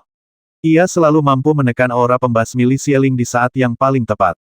Pedang pembasmi berdarah itu sepertinya terjerat dengan rantai yang tak terhitung jumlahnya dan tidak akan pernah bisa dilepaskan. Melihat sosok Zhong Shou yang tenang dan tenang, Li Yunyang tidak bisa menahan diri untuk tidak mengepalkan tinjunya erat-erat lagi. Bahkan sebelumnya, Zhong Shoufan membasmi Ren Qianchou dan Xie Jun dalam 10 tarikan napas. Itu tidak terlalu mengejutkan seperti saat ini. Bukan karena budidaya Zhong Shou sebagai guru spiritual di alam luar tubuh, tetapi karena di depannya, Pangeran Gunung Qiantian sebenarnya dapat bersaing dengan jenius paling menonjol dan terkemuka di dunia, yang diakui oleh dunia dan dianggap sebagai salah satu calon tahta. Bertarung satu lawan satu, bertarung sampai mati, tidak pernah kehilangan keuntungan sedikit pun. Pada saat ini, kesannya terhadap Zhong Shou benar-benar terbalik, dan dia tidak lagi memiliki perasaan pengecut dan tidak kompeten. Yang ada hanyalah keanggunan dan ketenangan saat mengayunkan pedang guntur ungu, keganasan dan dominasi pedang pembasmi dengan satu pedang, serta kekejaman dan kekejaman saat memotong kepala Ren Qianchou. Dan kekuatan yang luar biasa dan tidak perlu dipertanyakan lagi. Mereka semua berkumpul di satu tempat, terpatri di lubuk hatinya yang terdalam. Wajah itu masih tampan dan agak halus. Tapi melihatnya saat ini, dia sama sekali tidak merasa lemah. Kelihatannya lembut tapi kuat, tapi tersembunyi di permukaan lembutnya adalah keunggulan yang tak tertandingi. Begitu bersinar, pasti akan mendinginkan seluruh benua. Tanpa sadar, Li Yunyang maju selangkah, tapi tiba-tiba mendengar dengusan dingin. Melihat ke arah tempat suara itu berasal, saya melihat Lian Fan melihat ke arah dengan mata dingin. Dia tidak memperhatikan sosok di tengah pertarungan. Dia hanya memegang pedang di tangannya dan berdiri diam, menghalangi dia di depannya. Li Yunyang mengerutkan kening, dan kemudian dia mendengar suara kong saat kedua pedang itu bertabrakan. Dia segera menoleh dan tertarik dengan akhir pertempuran. Saya melihat dua orang, tiba-tiba berkumpul dan kemudian berpisah, masing-masing mundur dengan cepat. Zhong Shou melompat dan berdiri di atas pohon, melihat ke bawah dari posisi tinggi. Namun Li Xieling meluncur mundur 20 kaki dan setengah berlutut di bawah. Ilmu pedang yang bagus, ilmu pedang yang sangat bagus. Entah itu seni bela diri atau keterampilan mengendalikan pedang. Keduanya sangat kuat, saya tidak kecewa. Li Xieling tersenyum tegas, dengan bekas darah pecah di wajahnya, tetapi dia menjadi lebih bersemangat. Saya mungkin salah dalam perkiraan saya. Membasmi salah satu dari kalian akan bernilai 10.000 orang. Tidak, seharusnya 20.000. Jika aku membasmimu, aku bisa memahami kekuatan membasmi dari pedang. Zhong Shou menggelengkan kepalanya dan tidak menjawab, tapi matanya sedikit mengembun. Semangat juang yang telah lama hilang membara di dadanya seperti nyala api yang berkobar. Meskipun dia meremehkan karakter Li Xieling, kekuatannya tidak diragukan lagi kuat. Dia adalah musuh pertama yang bisa disebut lawan sejak dia datang ke dunia ini. Saat Li Xieling berbicara, dia tiba-tiba memiringkan kepalanya. Senyumannya berangsur-angsur memudar, dan Leng Ran, Ini sebenarnya adalah Sekte Xuanwu, hehe. Ayahmu sangat menghargaimu. Melihat situasi ini, dia mungkin tidak bisa duduk diam. Orang-orang dari Gunung Lian, sungguh tidak berguna, dan kaki tanganku, 3 ahli bela diri dan 4 puncak bawaan, bahkan tidak bisa menghentikannya sejenak. Waktu hampir habis. Dengan serangan pedang ini, kamu dan aku akan memutuskan hasilnya. Perasaan spiritual Zhong Shou merasakan aura kuat dari Guo Yue Fan datang dengan cepat. Namun, usulan Li Xieling tepat seperti yang diinginkannya. Saat sudut dadanya terangkat, Zhong Shou tidak terlalu memikirkannya. Dia sedikit memiringkan kepalanya dan mengarahkan pedang di tangannya ke bawah. Oke, dengan pedang ini, kamu dan aku akan memutuskan hidup dan mati. Oke, dengan pedang ini, kamu dan aku akan memutuskan hidup dan mati. Setelah kata-kata Zhong Shou jatuh, hutan lebat segera menjadi lebih khusyuk dan dingin, dan aura dingin memenuhi udara di mana-mana.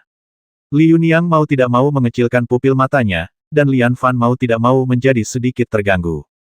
Ketika Li Xieling mendengar ini, dia tertawa terbahak-bahak, sungguh pertarungan hidup dan mati. Saya yakin bahwa saya dapat mengalahkan Anda sekarang, tetapi saya mungkin tidak dapat mengambil nyawa Anda. Sebaliknya, sang pangeran sangat percaya diri dan bertekad untuk membasmiku di sini. Apapun yang terjadi, kau dan aku akan bertarung sampai mati. Mata Zhong Shou dingin dan dia tidak menjawab. Hanya menggunakan pikirannya, dia mengendalikan pedang gelombang hitam dan melayang di sekelilingnya. Lengan jubahnya dikibaskan, dan badan pedang diam-diam ditutupi dengan lapisan perak. Dalam satu tarikan napas, tubuh Xiao Jin telah menyelimuti seluruh senjata spiritual ini. Itu membuat tubuh pedang lebih kuat dan tajam, dan juga menjadi lebih lincah. Kehendak batin secara bertahap ditekan, hanya menyisakan niat membasmi yang murni.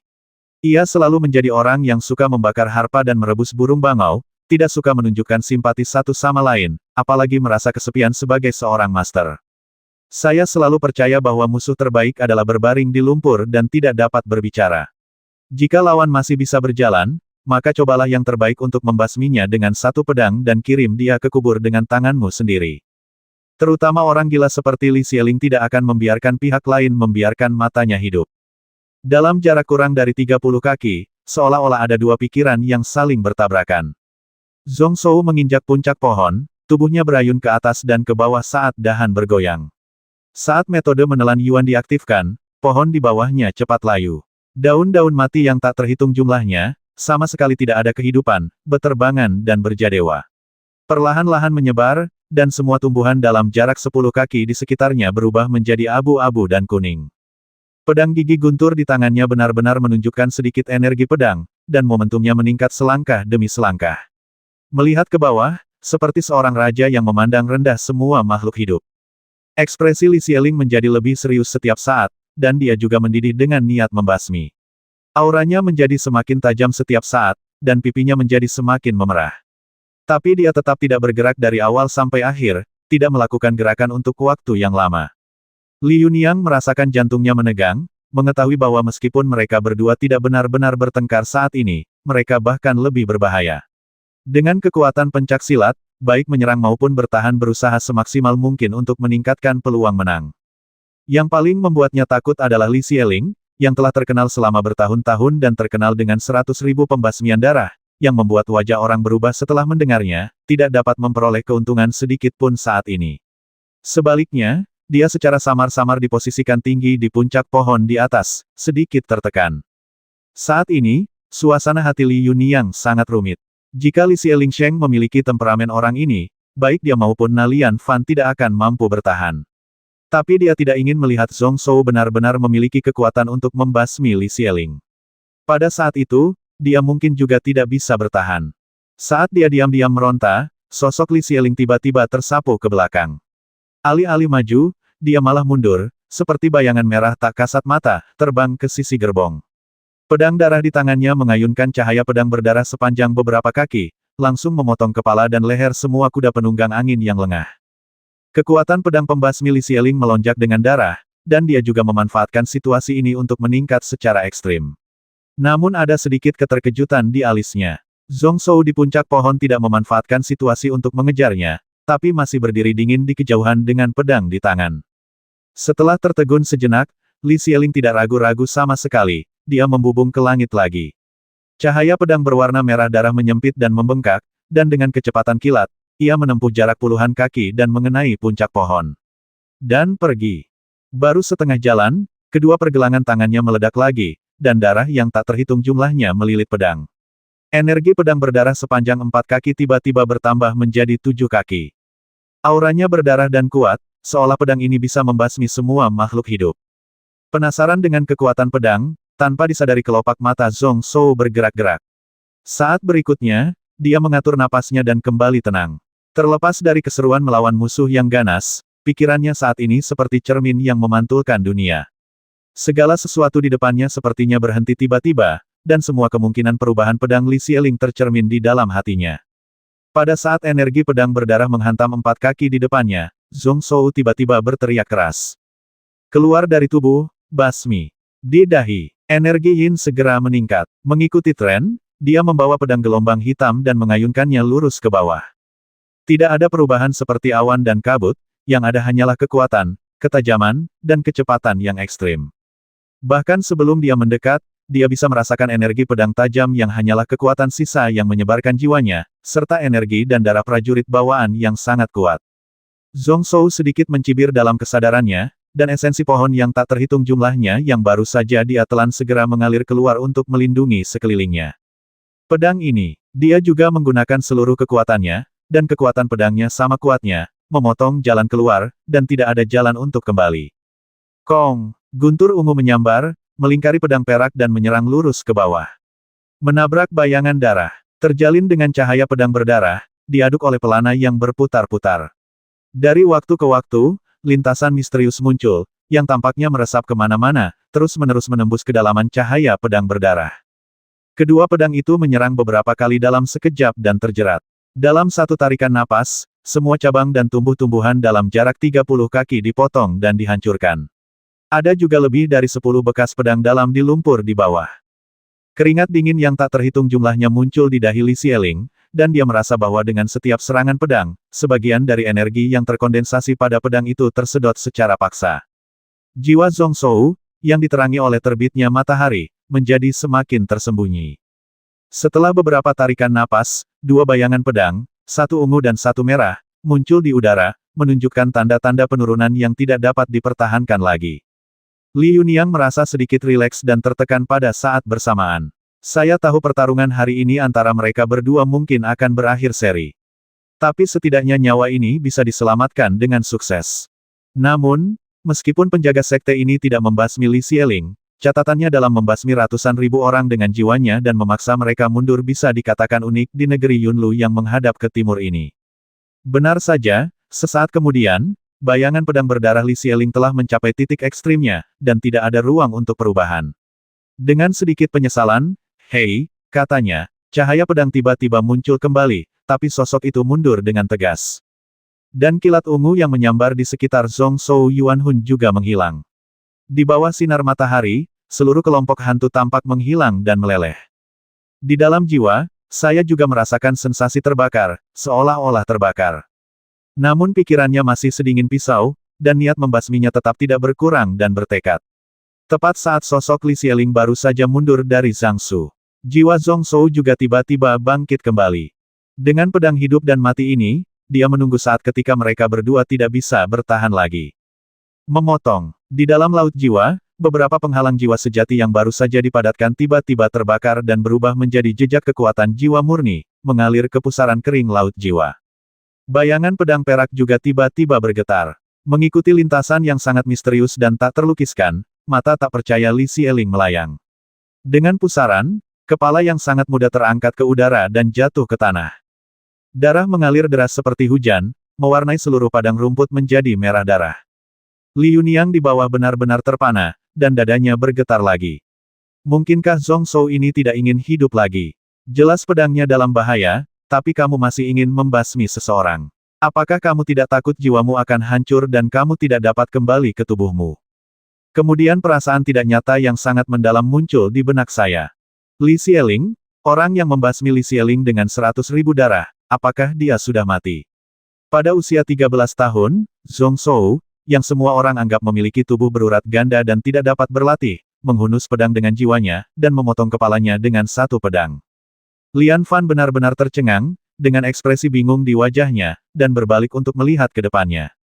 Jiwa Zhong Zhou sangat lemah hingga hampir runtuh. Tapi setelah membasmi Li Xieling, guntur ungu muncul lagi, tanpa terluka di bawah sinar matahari. Dalam sekejap, dia telah kembali ke tubuh yang terjatuh di bawah pohon dan sedang dipegang oleh tangan beruang raksasa. Ada rasa sakit yang parah di kepalanya, dan Zhong Zhou nyaris tidak berhasil melewatinya. Di balik wajahnya, dia mencubit mantra dengan tangan kanannya dan memasukkan kembali beruang perak bermata ibel itu ke dalam lengan bajunya. Namun, ketika pikiran rohaninya menyebar lagi, dia tiba-tiba terkejut. Aneh kalau orang itu barusan menghilang tanpa jejak. Dia pergi begitu cepat. Aura tirani yang datang begitu cepat dan seharusnya berjarak kurang dari 3 mil kini telah menghilang tanpa jejak.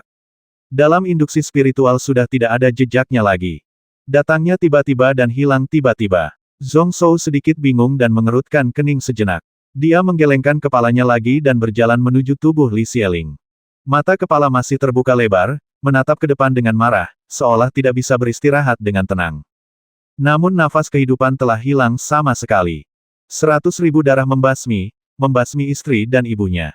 Keterampilan membasmi orang ini sungguh luar biasa. Dia begitu kuat sehingga tidak ada seorang pun di bawah Wu Zong yang bisa menandinginya. Zhong Zhou menghela nafas sedikit, merasa aneh di dalam hatinya bahwa dengan keterampilan pedang pria ini, dia bisa menguasai ilmu pedang pembasmi. Hanya butuh 5 atau 6 tahun untuk menerobos ke alam surga. Setelah mengejar tahun-tahun fana, di era ketika gelombang spiritual meningkat, adalah mungkin untuk terbang ke langit dan memasuki seni bela diri yang abadi. Mengapa hal ini tidak diketahui pada generasi selanjutnya? Belum pernah mendengarnya. Namun, bahayanya sekarang sangat ekstrim. Hasil barusan hanyalah garis tipis antara kemenangan dan kekalahan. Li Xieling ini hanya berjarak sehelai rambut, dan dia hampir dikalahkan dan dibasmi. Hari itu di lembah darah, dia bertarung dengan seluruh kekuatannya. Tapi dia bahkan tidak repot-repot menanyakan nama seniman bela diri bawaan itu. Baginya ancaman itu jauh lebih kecil dibandingkan Li Xieling. Saat dia membasmi pria ini, Zhong Zhou merasa bahwa penguasaan pedangnya tampak menjadi lebih jelas. Level pertarungan ini sebenarnya jauh lebih rendah dari level aslinya. Tapi mereka berimbang, dan lawan yang sama-sama cocok gagal membasmi, dan hasil hidup atau mati bergantung pada satu pedang.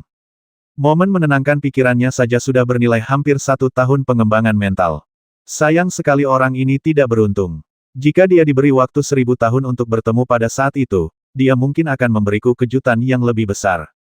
Li Xieling mempraktikkan seni membasmi ilmu pedang, tetapi Zhong Zhou menggunakan pertarungan pembasmian mendekati kematian ini untuk meredam dan mengasah pedangnya. Meski ada perbedaan mendasar di antara keduanya adalah pembasmi tanpa perhitungan. Itu juga membutuhkan banyak orang kuat untuk mengorbankan ilmu pedang mereka sendiri. Jika Li Xieling bisa mencapai tahta surgawi atau bahkan alam Wu Zong dalam 10 tahun, dia bisa melawannya lagi. Bantuan yang diberikan kepadanya pasti akan lebih besar lagi. Mengenai apakah dia akan dikalahkan dan mati, itu tidak pernah menjadi pertimbangannya. Di kehidupan sebelumnya, ribuan pertarungan sengit di game nyata dan virtual telah memupuk dan mengasah rasa percaya dirinya yang nyaris arogan. Pedangmu sendiri harusnya tidak dapat dihentikan, tidak dapat dikalahkan, dan tidak terkalahkan. Ia bisa membasmi segalanya, bisa menghancurkan segalanya. Desahannya yang biasa hampir tidak terdengar. Li Yunyang, yang tidak jauh dari situ, tersipu malu dan merasakan pipinya terbakar, seolah-olah wajahnya telah ditampar dengan keras. Dia hanya merasa bahwa semua hal memalukan yang dia lakukan dalam 20 tahun pertama hidupnya tidak lagi memalukan dan memalukan seperti sekarang ini. Baru saja, dia sangat bangga karena dia menganggap Zhong Zhou sebagai orang yang harus mati, dan berbicara dengan ketiga Ren Qianzhou.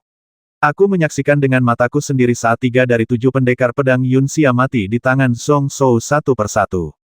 Tidak ingin melihat Zhong Zhou bangga, dia mulai membual tentang Li Xieling, dan kemudian melihat pertarungan puncak yang cukup membuat Donglin Yunlu khawatir.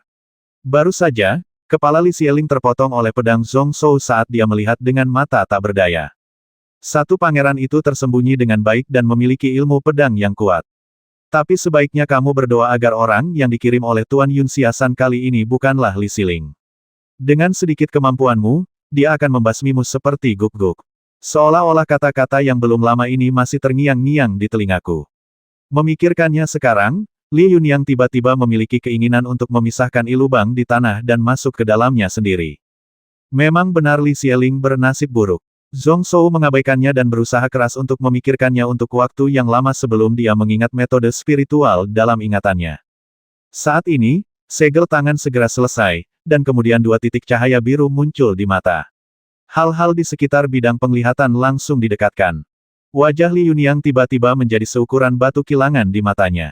Zhong Shou menoleh dengan jijik dan mulai memperhatikan arah Chu Xue dan guru spiritual. Namun, bidang penglihatannya diperbesar, dan segala sesuatu di luar dunia dapat dilihat dengan jelas secara detail. Ternyata ini adalah teknik pelebaran pupil milik guru spiritual, tapi sayang sekali pepohonan menghalangi pandangan dengan jelas. Aku ingat teknik clairvoyance, tapi jika ingin menggunakannya, setidaknya kamu harus berada di ranah, mengembalikan matahari, atau mendapat bantuan senjata spiritual. Menekan perasaan baru, Zhong Shou berjuang menemukan celah di antara pepohonan lebat. Akhirnya, kita bisa melihat beberapa pemandangan 10 mil jauhnya. Sosok Chu Xue terlihat, seperti seekor musang, mengelilingi altar, bergerak di antara binatang buas tingkat ketiga yang ganas. Bayangan singa yang bersembunyi di satu sisi sebenarnya belum bergerak sampai sekarang. Dan Chu Xue tidak terlihat malu saat ini. Kapanpun sihir spiritual menyerang, itu akan menjadi satu langkah lebih maju. Sebelum ia membuka dan menggunakan kekuatannya, potong-potong dan potong akarnya. Itu seperti metode yang dia gunakan untuk membasmi Qi Xiao sebelum Fan Yue, tapi dia mengandalkan pencapaian mendalamnya dalam jimat. Tapi yang diandalkan Chu Xue adalah intuisi yang luar biasa. Namun, ada banyak kesalahan, dan Tianyu hanya mampu mengalahkan sekitar 30% seni spiritual. Namun, Chu Xue selalu mampu menghindarinya tanpa cedera di saat-saat terakhir. Hal ini memaksa guru spiritual di altar mengeluarkan keringat dingin. Seiring berjalannya waktu, bentuk dan teknik tubuh Chu Xue menjadi semakin mahir. Zhong Shou mengangkat alisnya, dan ternyata dia tidak sia-sia menangkap burung pipit itu akhir-akhir ini. Sayangnya waktunya masih singkat dan saya belum benar-benar melatihnya. Sambil menggelengkan kepalanya, Zhong Shou menutup segel dan membubarkan teknik pelebaran pupil. Anda tidak perlu membedakannya dengan cermat untuk mengetahui bahwa kekalahan Chu Xue sudah pasti. Tapi begitu dia berubah pikiran, dia berhenti berencana membantunya. Karena dia ingin melatih gadis ini menjadi pelindung yang bisa dia andalkan, dia harus lebih kejam. Bagaimanapun, dengan bayangan singa yang merawatnya, tidak perlu mengkhawatirkan nyawanya. Sebenarnya merupakan suatu berkah bisa mengasah kemampuan tempur Chu Xue dengan bantuan orang ini. Mengesampingkan kekhawatirannya, Zhong Shou melihat ke depannya lagi. Dengan satu gerakan tangannya, dia menyerap pedang berdarah yang jatuh di lumpur ke tangannya dengan kekuatan spiral. Tidak ada tanda-tanda praktik jahat. Selain baunya yang menyengat, tidak ada jejak kebencian atau kejahatan. Namun, dia dipenuhi dengan niat membasmi. Begitu dia memegang pedang di tangannya, niat membasmi yang kejam muncul di benak Zhong Shou. Ada sedikit cahaya merah di matanya dan pikirannya sedikit kesurupan. Pada saat ini, Zhong Shou sepertinya telah mengalami kehidupan Li Xieling, 14 tahun latihan pedang penuh. Dia berlatih permainan pedang pada usia 4 tahun, membasmi orang pada usia 8 tahun, dan membasmi ribuan orang pada usia 16 tahun, mencapai terobosan dalam kemampuan bawaannya. Pada usia 17 tahun, dia membantai istri, ibu, dan memotong kepala anak-anaknya sendiri. Ingatan ini tidak jelas dan tidak dapat ditelusuri kembali ke pedang berdarah itu. Jejak mental Li Xieling yang tersisa terus mempengaruhi pikiran Zhong Shou. Basmi, basmi, basmi, basmi, basmi. Basmi lagi. Jika aku membasmi 100.000, aku tidak akan terkalahkan. Jika aku membasmi 1 juta, aku bisa membuktikan akhir dari pedang pembasmi. Kesadarannya begitu kuat sehingga Zhong Shou mendengus dingin, dan matanya kembali jernih dalam sekejap. Diam-diam terkejut, pedang ini justru membasmi ribuan orang, membasmi ibu dan istri. Saya tidak tahu bagaimana Li Xieling melakukannya. 10.000 orang berdiri berbaris dan membiarkannya membasmi, yang mungkin akan memakan waktu beberapa hari. Ternyata itu adalah teknik budidaya pedang dari kultivator pedang. Saya tidak tahu dari mana Li Xieling ini mempelajari metode yang ditingkatkan. Dia bahkan bisa berlatih seni bela diri. Tidak, Li Xieling ini pasti juga melatih beberapa kekuatan. Tapi dia tidak terlalu memperhatikan masalah ini. Zhong Shou tiba-tiba menunjuk ke arah pedang darah. Saat berikutnya, saya merasakan pemikiran yang lebih kuat dari sebelumnya. Menolak gangguan kekuatan Henya, berbenturan dengan kesadarannya. Kamu berani mengendalikan pikiranku berdasarkan hal sepele seperti itu. Kamu malu. Mata Zhong Shou tajam. Di era ini, yang paling tidak dia takuti adalah konfrontasi ide semacam ini. Dengan sedikit gerakan pikiran, jejak spiritual yang terkondensasi pada pedang darah mulai hancur. Dan pedang berdarah ini sepertinya telah kehilangan vitalitasnya dan kilaunya redup. Menghapus setiap jejak pemikiran di pedang. Zhong Zhou dengan santai membuangnya ke samping. Pedang itu terbuat dari bahan yang bagus, tapi sayangnya terlalu mematikan dan tidak cocok untuk makanan Xiao Jin. Oleh karena itu, setelah menembus jejak spiritual Li Xieling dan menghilangkan kemungkinan mengubah benda ini menjadi senjata jahat, Zhong Zhou tidak lagi tertarik. Ketika dia mencari tubuh itu dengan pikirannya, alis Zhong Zhou berkerut lagi. Lagi pula, aku membasmi 20 orang dari Sekte Bela Diri. Ini terlalu buruk. Kenapa kamu tidak memiliki satu pun kristal binatang? Hah! Sambil berteriak kaget, Zhong Zhou dengan cepat mengambil kantong di pinggang pria itu dan mengeluarkan sesuatu darinya, yang ukurannya kira-kira sebesar bola putih sekecil kepalan tangan. Setelah melihat lebih dekat, saya tidak bisa menahan senyum. Ini benar-benar bantuan yang tepat waktu. Saya mendapatkan apa yang saya inginkan. 3 orang yang tersisa, Ren Qianzhou, jelas tidak punya apa-apa untuk ditawarkan. Zhong Zhou kehilangan akal sehatnya dan mencari dengan hati-hati, namun pada akhirnya dia hanya bisa menggelengkan kepalanya karena kecewa. Hanya ada botol ramuan penyembuhan fana dan beberapa kristal binatang tingkat ketiga, jadi dia benar-benar tidak bisa memunculkan ide untuk mencari mayat ketiga orang ini. Sebaliknya, situasi wanita di sampingnya lah yang membuatnya sedikit tertarik. Memalingkan kepalanya, dia melihat Li Yunyang mengepalkan tinjunya dan wajah kecilnya pucat, berhenti hanya beberapa meter dari Fan Zhang. Saya tidak tahu apakah dia dipaksa oleh niat membasmi yang baru saja terjadi, tetapi kaki ramping dan indah itu sedikit gemetar. Tapi dia menahan diri dengan seluruh kekuatannya, mengatupkan giginya, dan matanya tajam, tapi ada sesuatu yang ganas di luar dan tersandung di dalam. Dada Zhong Zhou tiba-tiba terangkat, menjadi agak tertarik. Diam-diam dia bahagia di dalam hatinya, tapi dia berpura-pura menjadi pemangsa di wajahnya dan menatap Li Yunyang dengan dingin. Li Yunyang, menurutmu apakah aku harus membasmimu sekarang untuk membungkammu? Atau haruskah aku membiarkanmu hidup-hidup? Tubuh Li Yunyang bergetar, dan perasaan tidak berdaya yang mendalam tiba-tiba melanda tubuhnya. Tapi dagunya tinggi dan badannya lurus. Dia berpikir bahwa dia tidak akan pernah mempunyai kesempatan untuk hidup lagi. Orang ini jelas memiliki kultivasi seorang guru spiritual di alam luar tubuh. Bahkan Li Xieling yang membasmi 100.000 darah bukanlah tandingannya, tetapi dia telah mampu menanggungnya sampai sekarang, membuat semua orang mengira dia adalah seorang orang yang tidak berguna. Pasti ada alasannya. Saya mengetahui begitu banyak rahasia hari ini, tetapi saya bukan orang kepercayaan pihak lain. Selain apa yang saya katakan sebelumnya, mungkin tidak ada peluang untuk bertahan hidup. Aku baru saja akan mengatakan bahwa jika kamu ingin membasmiku, basmi saja aku. Mengapa kamu berbicara terlalu banyak omong kosong? Melihat Zhong Zhou menunjukkan tanda-tanda keraguan lagi, dia menghela nafas. Bagaimanapun juga, kamu adalah pembantunya. Bahkan jika dia ingin berurusan denganmu, dia harus melakukannya sendiri. Jika aku mengambil tindakan, itu akan agak tidak pantas. Itu akan sangat memalukan. Hati Li Yunyang langsung dipenuhi harapan. Pikiran yang bersiap untuk mati dengan tenang tiba-tiba menjadi lepas. Ngomong-ngomong, ada juga seorang wanita. Selama wanita muda itu ada di sini, Zhong Zhou pasti tidak akan membasminya. Kemudian hatinya tenggelam lagi, dia sudah mengetahui begitu banyak rahasia pihak lain. Bagaimana mungkin orang ini tidak membasmi seseorang jika dia bertindak begitu kejam? Melihat ekspresi Li Yunyang berubah. Kadang mendung, kadang cerah. Tiba-tiba ada secercah harapan di matanya, lalu dia menjadi tenang kembali. Zhong Zhou menjadi semakin tertarik dan melihat sekeliling. Tiba-tiba dia mengulurkan tangannya lagi dan mengambil sekuntum bunga matahari yang mengambang di hutan lebat. Jika aku tidak membasmimu, aku mungkin akan menghancurkan karirku. Tetapi jika aku membasmimu, aku tidak bisa menjelaskannya kepada Yi Ren. Gunakan saja kelopak bunga kukus ini untuk menentukan hidupmu. Satu kelopak berarti kematian, dan kelopak ganda berarti hidup. Tunggal, ganda, tunggal, ganda, tunggal. Sambil menghitung, Zhong Zhou mencabut kelopaknya.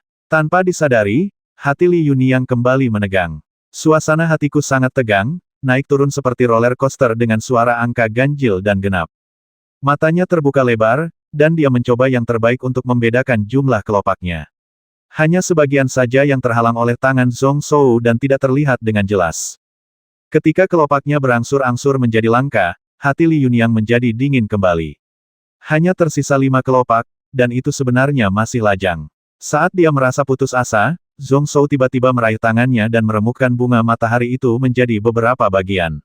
Dia tersenyum bercanda, apakah kamu benar-benar percaya? Kamu wanita, kamu masih begitu bodoh. Li Yunyang langsung tercengang. Butuh beberapa saat sebelum dia menyadari bahwa Zhong Shou telah mempermainkannya sejak awal. Dari awal hingga akhir, tidak ada niat membasmi sama sekali. Sayang sekali saya begitu terganggu oleh kekuatannya sehingga saya tidak menyadarinya sama sekali. Lian Fan tidak bisa menahan tawa saat ini dan tertawa terbahak-bahak. Di wajah Zhong Shou, tidak ada yang menyindirnya. Dia benar-benar merasa muak dengan wanita ini. Di hadapan Yi Ren, dia membasminya dengan pedang. Sambil menggelengkan kepalanya, Zhong Shou menoleh ke samping lagi. Saya melihat Cuksue berjalan ke arahnya sambil tersenyum dan memegang kepala manusia. Sebanyak 36 kuda angin dibasmi oleh Li Xieling dengan satu pukulan pedang. Namun kedua mobil yang memutar awan itu masih bisa dipisahkan, namun kecepatannya lebih lambat. Saat ini, Zhong Shou sedang duduk di gerbong dengan ekspresi serius. Di depannya, Xuanyuan Yiren berbaring miring, mata terpejam, wajahnya terkadang tertutup awan merah, dan terkadang sepucat kertas. Zhong Shou meraih pergelangan tangan kanan Xuanyuan Yiren dengan satu tangan dan dengan hati-hati merasakan denyut nadinya. Setelah sekian lama, dia menarik napas dan meletakkan tangan Xuanyuan Yiren. Saya menyadari ada yang tidak beres dengan gadis itu, dan ketika saya hendak pergi, saya melihat Xuanyuan Yiren tidak muncul, dan Li Yunyang berada dalam situasi yang sangat aneh, dan dia sedikit bingung dan panik. Kemudian dia turun tangan dengan paksa dan memindahkan Xuanyuan Yiren ke mobilnya untuk merawatnya. Namun saat dia memeriksa denyut nadinya sekarang, dia merasa kondisi Xuanyuan Yiren jauh lebih buruk dari yang dia duga. Ada banyak energi dan darah yang hilang, dan meridian mulut patah di dua tempat. Dalam situasi ini, kamu hanya selangkah lagi dari kematian. Mengapa gadis bodoh ini begitu putus asa? Mengapa repot-repot? Karena orang yang mengirimkan pesan api sekte dan Kuan ingin memancing Xuanyuan Yiren menjauh darinya, dia mungkin tidak akan merugikan gadis itu. Sudah jelas dengan sendirinya mengapa Xuanyuan Yiren merusak tubuhnya sejauh ini. Dilihat dari hilangnya ki dan darah di tubuhnya, sepertinya dia telah bekerja keras dalam beberapa jam terakhir. Ada yang tidak baik, tubuhnya panas dan dingin. Xuan Yuemu Huangjue ini, sepertinya situasinya telah berubah. Zhong Shou ragu-ragu sejenak dan kemudian melepaskan ikatan pakaian tubuh bagian atas Xuanyuan Yiren. Xuanyuan Yiren tidak mengenakan pakaian cabul, dan dadanya dibungkus erat dengan korset sutra. Zhong Shou menunjuk satu jari lagi, dan dengan putaran energi, dia segera memotong sutra itu menjadi dua di tengahnya. Kemudian sepotong besar kulit seputih salju muncul di mata Zhong Shou. Rambut Xuanyuan Yiren tidak besar atau kecil, hanya cukup untuk dipegang di tangan. Tapi ia sangat kuat dan memiliki bentuk yang indah. Saat ini, mereka seperti dua ekor merpati, gemetar dan agung. Kedua buah ceri di ujungnya juga berwarna merah. Zhong Shou tercengang dan terpesona saat melihatnya, dan dorongan yang tidak berarti apa-apa tiba-tiba muncul di dalam hatinya. Saya ingin memegang sepasang paprika di tangan saya dan memainkannya dengan hati-hati. Dia segera menutup matanya, mengambil napas dalam-dalam, dan terus berkata, saya seorang dokter, dan dokter adalah jantung dari orang tua. Dia berhasil menenangkan diri, tetapi butuh setengah saat bagi Zhong Shou untuk membuka matanya mata lagi. Xuanyuan Yi sosok orangnya cantik banget. Suaminya kecil, bukan hanya Sion. Pinggangnya mengesankan, dan pinggangnya tipis serta proporsional, dengan tulang dan daging yang rata.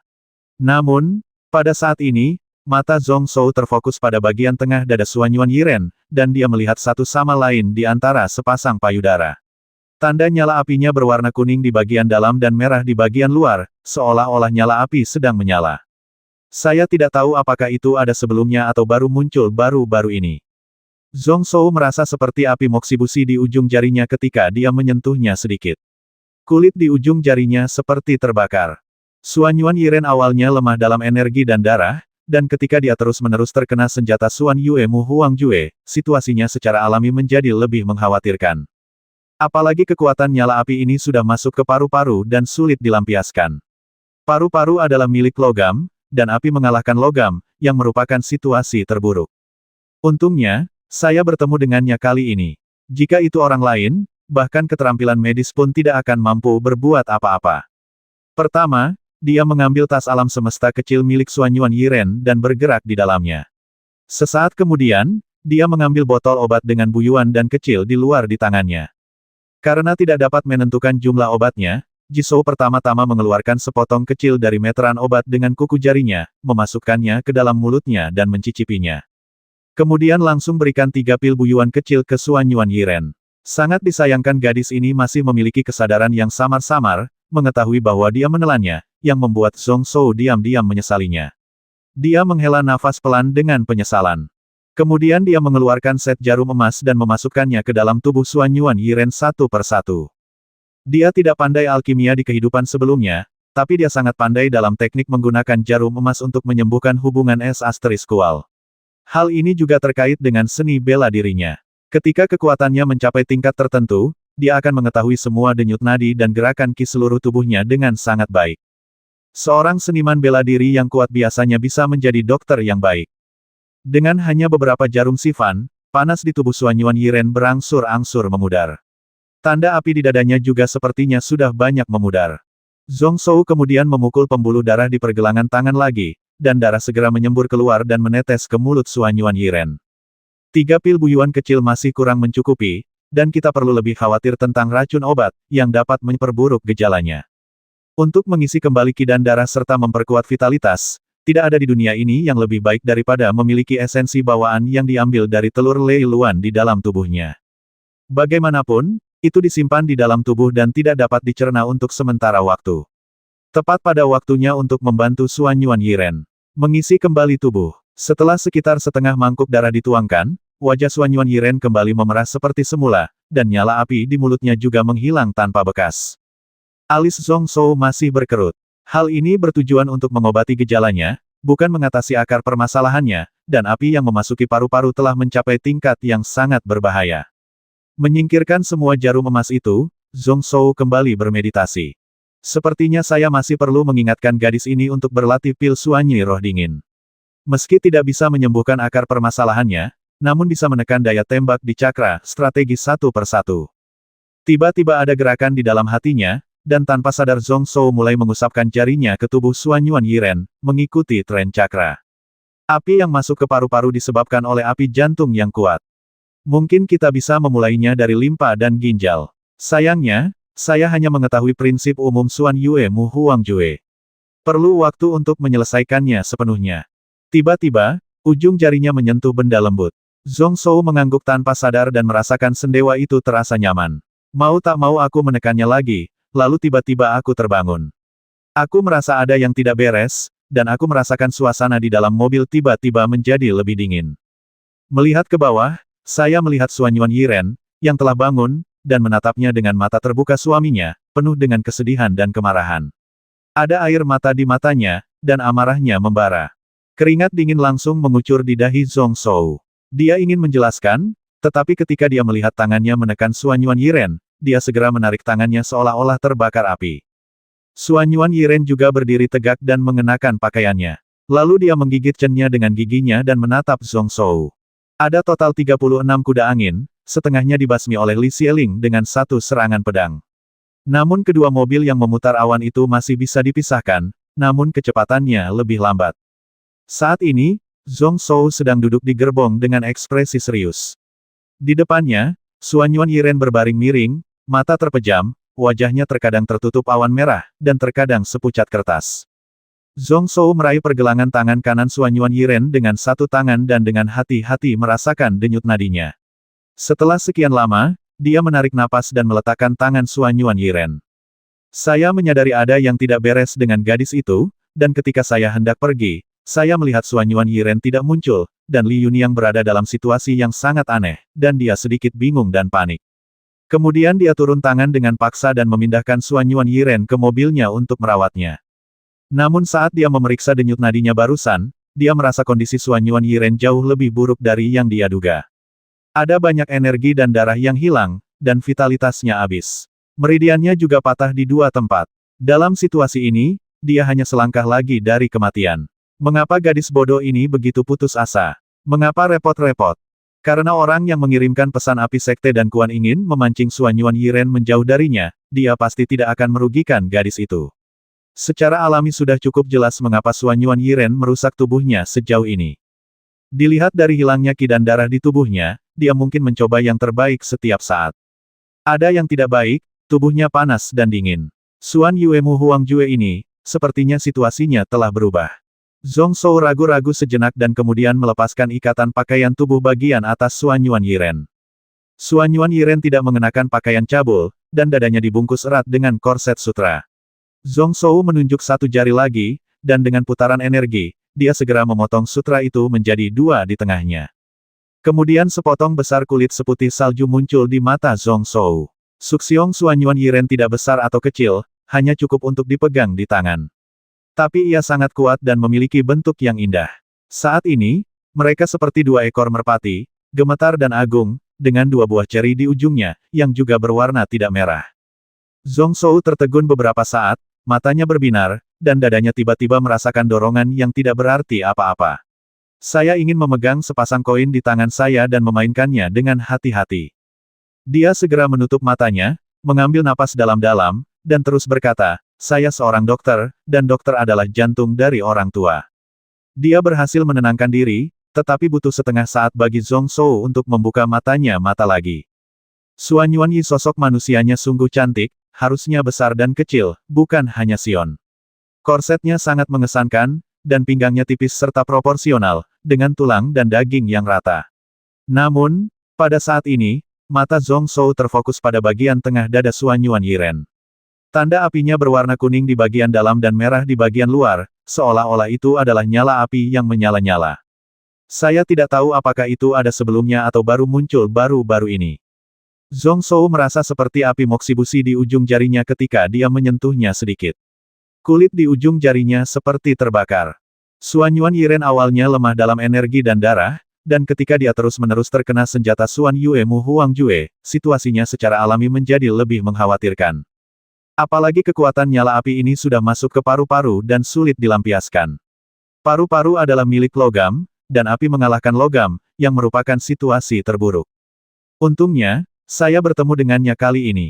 Jika itu orang lain, bahkan keterampilan medis pun tidak akan mampu berbuat apa-apa. Pertama, dia mengambil tas alam semesta kecil milik Xuan Yuan Yiren dan bergerak di dalamnya. Sesaat kemudian, dia mengambil botol obat dengan buyuan dan kecil di luar di tangannya. Karena tidak dapat menentukan jumlah obatnya, Zhong Zhou pertama-tama mengeluarkan sepotong kecil dari pil obat dengan kuku jarinya, memasukkannya ke dalam mulutnya dan mencicipinya. Kemudian langsung berikan 3 pil buyuan kecil ke Xuan Yuan Yiren. Sangat disayangkan gadis ini masih memiliki kesadaran yang samar-samar, mengetahui bahwa dia menelannya, yang membuat Zhong Zhou diam-diam menyesalinya dan menghela nafas pelan karena penyesalan. Adapun apa yang disayangkan, hanya dia yang tahu. Kemudian dia mengeluarkan set jarum emas dan memasukkannya ke dalam tubuh Xuan Yuan Yiren satu persatu. Dia tidak pandai alkimia di kehidupan sebelumnya, tapi metode jarum emas untuk mengukur sue ini luar biasa. Hal ini juga terkait dengan seni bela dirinya, ketika kekuatannya mencapai tingkat tertentu, dia akan mengetahui semua denyut nadi dan gerakan ki seluruh tubuhnya seperti punggung tangannya. Seorang seniman bela diri yang kuat biasanya bisa menjadi dokter yang baik. Dengan hanya beberapa jarum sifan, panas di tubuh Xuan Yuan Yiren berangsur-angsur memudar. Tanda api di dadanya juga sepertinya sudah banyak memudar. Zhong Zhou kemudian memukul pembuluh darah di pergelangan tangan lagi, dan darah segera menyembur keluar dan menetes ke mulut Xuan Yuan Yiren. 3 pil buyuan kecil masih kurang mencukupi, dan kita perlu lebih khawatir tentang racun obat, yang dapat memperburuk gejalanya. Untuk mengisi kembali ki dan darah serta memperkuat vitalitas, tidak ada apapun di dunia ini selain mengambil esensi bawaan dari telur Lei Luan di dalam tubuhnya. Bagaimanapun, itu disimpan di dalam tubuh dan tidak dapat dicerna untuk sementara waktu. Tepat pada waktunya untuk membantu Xuan Yuan Yiren mengisi kembali tubuh. Setelah sekitar setengah mangkuk darah dicurahkan, rona merah normal kembali ke wajah Xuan Yuan Yiren. Nyala api juga menghilang tanpa bekas, memudar tanpa bekas. Alis Zhong Zhou masih berkerut. Hal ini bertujuan untuk mengobati gejalanya, bukan mengatasi akar permasalahannya, dan api yang memasuki paru-paru telah mencapai tingkat yang sangat berbahaya. Menyingkirkan semua jarum emas itu, Zhong Zhou kembali bermeditasi. Sepertinya saya masih perlu mengingatkan gadis ini untuk berlatih pil Xuanyi roh dingin. Meski tidak bisa menyembuhkan akar permasalahannya, namun bisa menekan daya tembak di cakra. Tiba-tiba ada gerakan di dalam hatinya, dan tanpa sadar Zhong Zhou mulai mengusapkan jarinya ke tubuh Xuan Yuan Yiren, mengikuti tren cakra. Api yang masuk ke paru-paru karena api jantung terlalu kuat. Mungkin kita bisa mulai dengan limpa dan ginjal. Sayangnya, saya hanya mengetahui prinsip Tianzi dari Xuan Yue Mu Huangjue. Tiba-tiba, ujung jarinya menyentuh benda lembut. Zhong Shou mengangguk tanpa sadar dan merasakan sendewa itu terasa nyaman. Mau tak mau aku menekannya lagi, lalu tiba-tiba aku terbangun. Aku merasa ada yang tidak beres, dan aku merasakan suasana di dalam gerbong tiba-tiba menjadi lebih dingin. Melihat ke bawah, saya melihat Xuanyuan Yiren yang telah bangun dan sedang menatapnya dengan mata terbuka suaminya, penuh dengan kesedihan dan kemarahan. Ada air mata di matanya, dan amarahnya membara. Kaisar Shen. Itu masih merupakan ruang terbuka di hutan lebat, dan saat ini sedang turun hujan ringan. Hapus semua jejak es asteriska di tanah. Pedang menyeramkan, Ren Qianchou, pedang Lan, Xie Jun, pedang murka, Yun Tao, dan 100.000 Hali Xie Huiling, 3 pendekar pedang bawaan yang memiliki harapan untuk memasuki alam Wuzong, ditambah ini Li Xie, kaisar masa depan, akan kembali bersemangat. Kerugian yang diderita Gunung Yunxia kali ini sungguh tidak sedikit. Di hutan lebat, sesosok tubuh berbaju hitam berdiri dengan kepala terangkat tinggi. Mengenakan jubah hitam, samar-samar wajahnya terlihat. Dia halus dan cantik, tidak bisa dibedakan antara pria dan wanita, dan dia terlihat sangat muda. Dia mengangkat kepalanya dan melihat ke puncak pohon. Sayang sekali, cuacanya tidak indah. Hujan telah mencairkan semua jejak es asteriska. Selain kamu dan aku, setidaknya ada 5 orang di sini yang sudah pernah ke sini sebelum kita. Diperkirakan kalaupun ada, jejak dan petunjuk, dan tidak dapat ditemukan. Di sampingnya, ada orang lain, juga berpakaian hitam, tapi wajahnya tidak ditutupi. Hidungnya sangat besar, memenuhi hampir separuh wajah, alisnya sipit, dan matanya sipit, yang membuatnya terlihat sangat vulgar. Kekejaman yang melintas di matanya dari waktu ke waktu bahkan lebih mengerikan. Saat ini, dia berkeliaran dengan sembarangan. Apakah kamu tidak mengikuti perintah guru untuk menemukan orang yang membasmi Milao? Mengapa kamu mencarinya di sini? Meskipun dia dipercaya oleh Zhong yang dari Gunung Qiantian untuk mengirim pangeran kembali. Hanya butuh beberapa hari untuk mantannya, Tuan, bukankah kamu menolaknya karena menurutmu tawaran mereka terlalu rendah? Pangeran Qiantianshan ini tidak ada hubungannya dengan kita sekarang. Tentu saja itu penting. Pemuda tampan itu tersenyum dingin, berjalan ke pohon pinus, dan berkata dengan tenang, sebagian besar pembangkit tenaga listrik Xiantian Hui yang terkait dengan Pangeran Gunung Qiantian berada di dekat kota Yunsheng pada saat itu. Orang-orang di kota Yunsheng tahu lebih banyak atau kurang tentang itu. Sekte Lingyun tidak akan mengambil tindakan terhadap Tuan Mi dengan mudah. Setelah memikirkannya, kelompok orang ini adalah yang paling mungkin, menurut Anda begitu. Sambil berbicara, pemuda tampan itu mengulurkan tangan dan mengambil dahan yang patah. Setelah melihat dahan yang patah itu, ia langsung menghirup udara dingin. Kehidupan akan terputus. Orang ini memiliki pedang yang sangat tajam. Benar saja, luasnya 100.000 ha. Pedang Li Xie Huiling secara alami sangat kuat. Huizi gila yang membasmi orang tanpa mengedipkan mata. Bahkan aku sedikit takut. Istri cantik seperti itu dipenggal olehnya dan diubah menjadi secangkir loes. Sayang sekali. Berikan bagiku untuk bermain-main seberapa bagusnya. Tapi orang yang membasminya bahkan lebih menakjubkan. Aku bertanya-tanya apakah benar Sekte Xuanwu yang tiba-tiba muncul. Melihat pemuda tampan itu tidak menjawab dalam diam, Qiyuling tidak peduli dan mulai berjalan berkeliling, tetapi Saudara Yun, apa yang Anda katakan sebelumnya sangat masuk akal. Pada saat itu, ada orang-orang di dekat kota Yunsheng yang memenuhi syarat untuk mengambil nyawa Milao. Setidaknya 70% dari kelompok orang ini mungkin adalah 4 orang yang terbasmi di sini. Tiba-tiba dia berhenti dan menatap kepala Li Xie yang masih terbuka dan mata terbelalak. Qiyuling mengangkat alisnya dan tiba-tiba mencibir. Siapa yang bisa kamu tunjukkan kepada seseorang yang sudah melihatmu dengan ekspresi cemberut? Tanpa nyawa dan pedangmu, siapa lagi yang bisa kamu basmi? Jingxi mengangkat kakinya dan melangkah dengan keras, meremukkan kepala Li Xie yang telah bangkit seperti semangka. Namun, saat berikutnya, ekspresi Qiyuling tiba-tiba berubah. Apakah itu energi pedang? Energi dahsyat yang tak terhitung jumlahnya tiba-tiba muncul di bawah kakinya. Sosok Qiyuling dengan cepat mundur ke jarak 20 kaki. Namun, masih banyak bekas luka di kaki, dan luka di kaki yang tak terhitung jumlahnya. Dia tidak bisa menahan diri untuk tidak mengutuk mengapa Li Xie ini masih menyakiti orang ketika dia akan mati. Untungnya, saya bereaksi dengan cepat. Hei, ada yang tidak beres. Memikirkan dengan hati-hati tentang situasinya sekarang, Qiyuling tiba-tiba menghirup udara dingin. Itu ada di leher, bukan roh Li Xie, tetapi orang yang menikamnya. Energi pedang dan niat pedangnya terkondensasi dan tidak dipancarkan, dan dia mengintai setengah saat. Yu, orang ini sungguh luar biasa. Dia memang sekte Xuanwu. Tubuh pemuda bermarga Yun juga bergerak saat ini. Bahkan Li Xie kembali ke tubuh yang masih terawat dan melihat retakannya. Setelah beberapa saat, dia menggelengkan kepalanya sedikit tidak. Ini belum pada level SWOT Inten.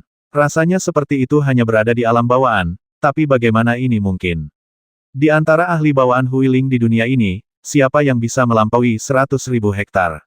Li Xie ini mahir dalam Huiling. Keterampilan berlari di darat tidak ada bandingannya. Jika tidak, dia tidak akan bisa melarikan diri berulang kali selama puluhan pengejaran. Semakin banyak dia berbicara, dia menjadi semakin ragu, dan matanya penuh kebingungan.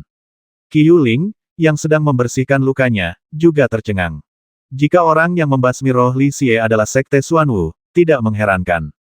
Dia hanya akan diam-diam menghela nafas bahwa nasib 100.000 hektar ini tidak baik. Namun jika yang mengambil tindakan hanyalah seorang ahli bela diri bawaan. Jadi sifat masalahnya kali ini sangat berbeda. Jika masalah ini menyebar di dunia Cloud, bukan hanya Yunlu di timur, ini akan mengguncang seluruh dunia. Bahkan jika yang Yunlu tidak ada di sana, dia tetap khawatir. Nama kebangkitan Li Xie lebih dari sekedar mengejutkan Donglin Yunlu. Untuk dapat membasmi orang ini di alam bawaan, bukankah bakat orang ini lebih kuat dari 100.000 H? Pemuda bermarga Yun juga sedikit mengernyit. Setelah beberapa saat, dia tiba-tiba tersenyum dan menamparkan telapak tangannya, menyebabkan tubuh Li Xie yang dihidupkan kembali langsung berubah menjadi abu. Saudara Si Hui, terima kasih, saya benar-benar menemukan sesuatu yang menarik kali ini. Ini mungkin tidak ada hubungannya dengan Tuan Mi, tapi sekarang saya sangat penasaran dan ingin mencari tahu apa yang sedang terjadi. Lagi dan lagi, kembali ke kuil Yunling, Long Ruo sedang menunggangi nyamuk raksasa menuju istana di kejauhan. Istana di atas awan ini terletak jauh di dalam lautan awan. Daerahnya sangat luas, dengan awan dan kabut tak berujung di mana-mana. Keindahan pemandangannya sungguh tak tertandingi di dunia. Namun jika sudah terbiasa melihatnya, itu biasa saja. Ketika Long Ruo tiba 1000 kaki di depan istana batu, dia terbang turun dari makhluk roh yang dia bawa, dan kemudian berjalan masuk. Meskipun wilayahnya luas, hanya ada sedikit orang di sini. Ketika Long Ruo masuk ke dalam pintu, hanya ada 5 orang yang duduk di ruangan tempat pria itu duduk di aula batu. Mereka berempat semuanya berjubah hijau, dengan wajah kuyu dan mata tertutup, duduk di sisi kiri dan kanan. Hanya ada satu orang di atas, dengan wajah seperti mahkota batu giok, mata seperti cat, dan penampilan tampan. Dia berusia sekitar 17 atau 18 tahun. Tapi heran kenapa aku memanggilmu ke sini.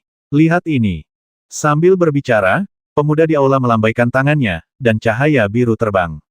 Long Ruo mengangkat alisnya, menunjukkan ekspresi bermartabat, lengan bajunya yang besar menonjol, dan kekuatan ketertarikan es asteris kual keluar.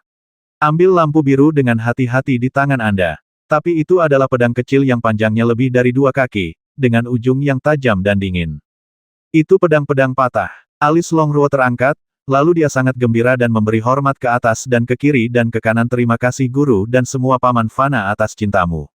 Dengan pedang ini, keterampilan pengendalian pedang Long Ruo pasti akan lebih kuat. Kemudian dia merasa penasaran dan bertanya, saya tidak tahu dari mana saya mendapatkan pedang bermata patah ini.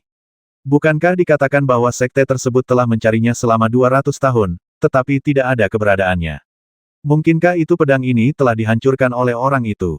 Nenek moyangmu Kuang Master lah yang kembali ke adik laki-lakinya. Orang yang menemukan pedang ini adalah Master Sekte Gunung Qiantian. Sangat mengejutkan bahwa pedang itu disembunyikan di dalam pedang gelombang hitam biasa. Untuk membasmi pedang ini, Ren Kuang menggunakan 2 pedang. Ini adalah ramuan ekstrim manusia, makhluk jiwa tingkat 5. Jika Long Ruo adalah ratumu, kamu harus menebusnya. Ketika pemuda di atas mengatakan ini, dia sedikit mengernyit. Ren Kuang juga mengatakan bahwa penjaga sekte ini memiliki 2 meridian dan tidak dapat berlatih kultivasi. Dia belum memiliki nafas batin. Tetapi Anda dapat menemukan pedang ini untuk orang ini. Jelas ada gunanya beruntung. Jika Anda melihatnya dengan mata kepala sendiri, Long Ruo, apakah Anda benar-benar berpikir bahwa dia tidak memiliki harapan untuk berlatih? Tidak ada. Nafas sutra. Long Ruo sedikit terkejut. Dia ingat ketika mereka terakhir kali bertemu, putra mahkota Gunung Qiantian jelas telah mencapai ranah seniman bela diri, dan fondasinya tidak lemah. Mengapa nenek moyang Kuangxi mengatakan bahwa anak tersebut tidak bernafas sama sekali? Segera, dia tidak peduli, atau mungkin dia benar-benar putus asa dan kehilangan energi aslinya. Dengan tubuh berurat dua, mengolah ilmu bela diri, Fan akan menjadi keren setiap saat, sehingga tidak heran jika menyerah. Setelah menekan keraguan ini, Long Ruo menggelengkan kepalanya tanpa ragu-ragu. Saya ingat memberitahu tuan saya di kehidupan saya sebelumnya bahwa ada bahaya tersembunyi pada anak ini. Jiwanya hancur, dan dia memiliki penghalang antara surga dan manusia. Saya memperkirakan itu dia akan menjalani kehidupan ini, paling banyak, itu hanya dapat mencapai ranah seniman bela diri rahasia. Adapun metode spiritual, begitu mencapai ranah budidaya di luar tubuh, itu pasti akan membasmiku. Pemuda di aula segera terkekeh, dan setelah beberapa saat, itu berubah menjadi desahan penyesalan. Sayang sekali. Anak laki-laki ini memiliki hati yang baik, dan bakatnya dalam seni bela diri dan jimat adalah yang terbaik. Mengapa bisa? Apakah dia berlatih? Hati surga itu tidak kekal. Long Ruo terdiam, dan dia tidak tahu kenapa, tepat ketika dia mengucapkan kata-kata itu. Dalam pikiranku, tiba-tiba aku merasakan kegelisahan yang tak dapat dijelaskan, seolah-olah aku telah melakukan kesalahan yang tidak dapat diperbaiki. Dan hatiku gemetar. Pemuda itu tidak menyadari warna aneh Long Ruo. Setelah menghela nafas, ekspresinya menjadi serius. 1 tahun kemudian, itu akan menjadi hari ketika gerbang naga dibuka. Ketika semua murid sekte kembali, mereka akan berkumpul di Gunung Julong. Di sebelah timur banyak orang berkuasa dari Yunlu, juga akan berpartisipasi. Namun, di antara ribuan orang ini, hanya 20 orang yang memiliki kesempatan untuk menyaksikan Wu Sheng mengambil foto. Satu-satunya yang dapat dimanfaatkan sekte kami saat ini adalah Anda dan leluhur Kuang. Long Ruo, kamu harus bersiap dengan baik untuk hari ini. Jika Anda kehilangan wajah sekte kami, saya tidak akan pernah memaafkan Anda dengan mudah. Suaranya seperti bel pagi dan genderang sore, yang membuat Long Ruo tiba-tiba sadar kembali dan segera mengakhiri semua pikiran yang mengganggu. Dia melihat ke atas dan memberi hormat dengan wajah lurus. Long Ruo mengerti dan tidak akan mengecewakan tuan dan semua paman. Ada gelombang kegembiraan di dadaku, dan Dragon Gate Martial Saint mengambil foto, yang hanya muncul sekali setiap 100 tahun. Itu adalah tembok batu yang ditinggalkan oleh tangan seorang ahli bela diri terkenal yang terkenal di dunia 10.000 tahun yang lalu. Dikatakan bahwa mereka yang memiliki kesempatan untuk memahaminya adalah mereka yang telah mencapai kemajuan besar dalam seni bela diri. Meskipun dia adalah seorang guru spiritual, dia lebih suka berlatih ilmu pedang. Foto Martial Saint sama pentingnya baginya. Dia bahkan samar-samar menantikan hari di mana dia akan bersaing dengan banyak pahlawan dari benua Lin Yun Timur. 1260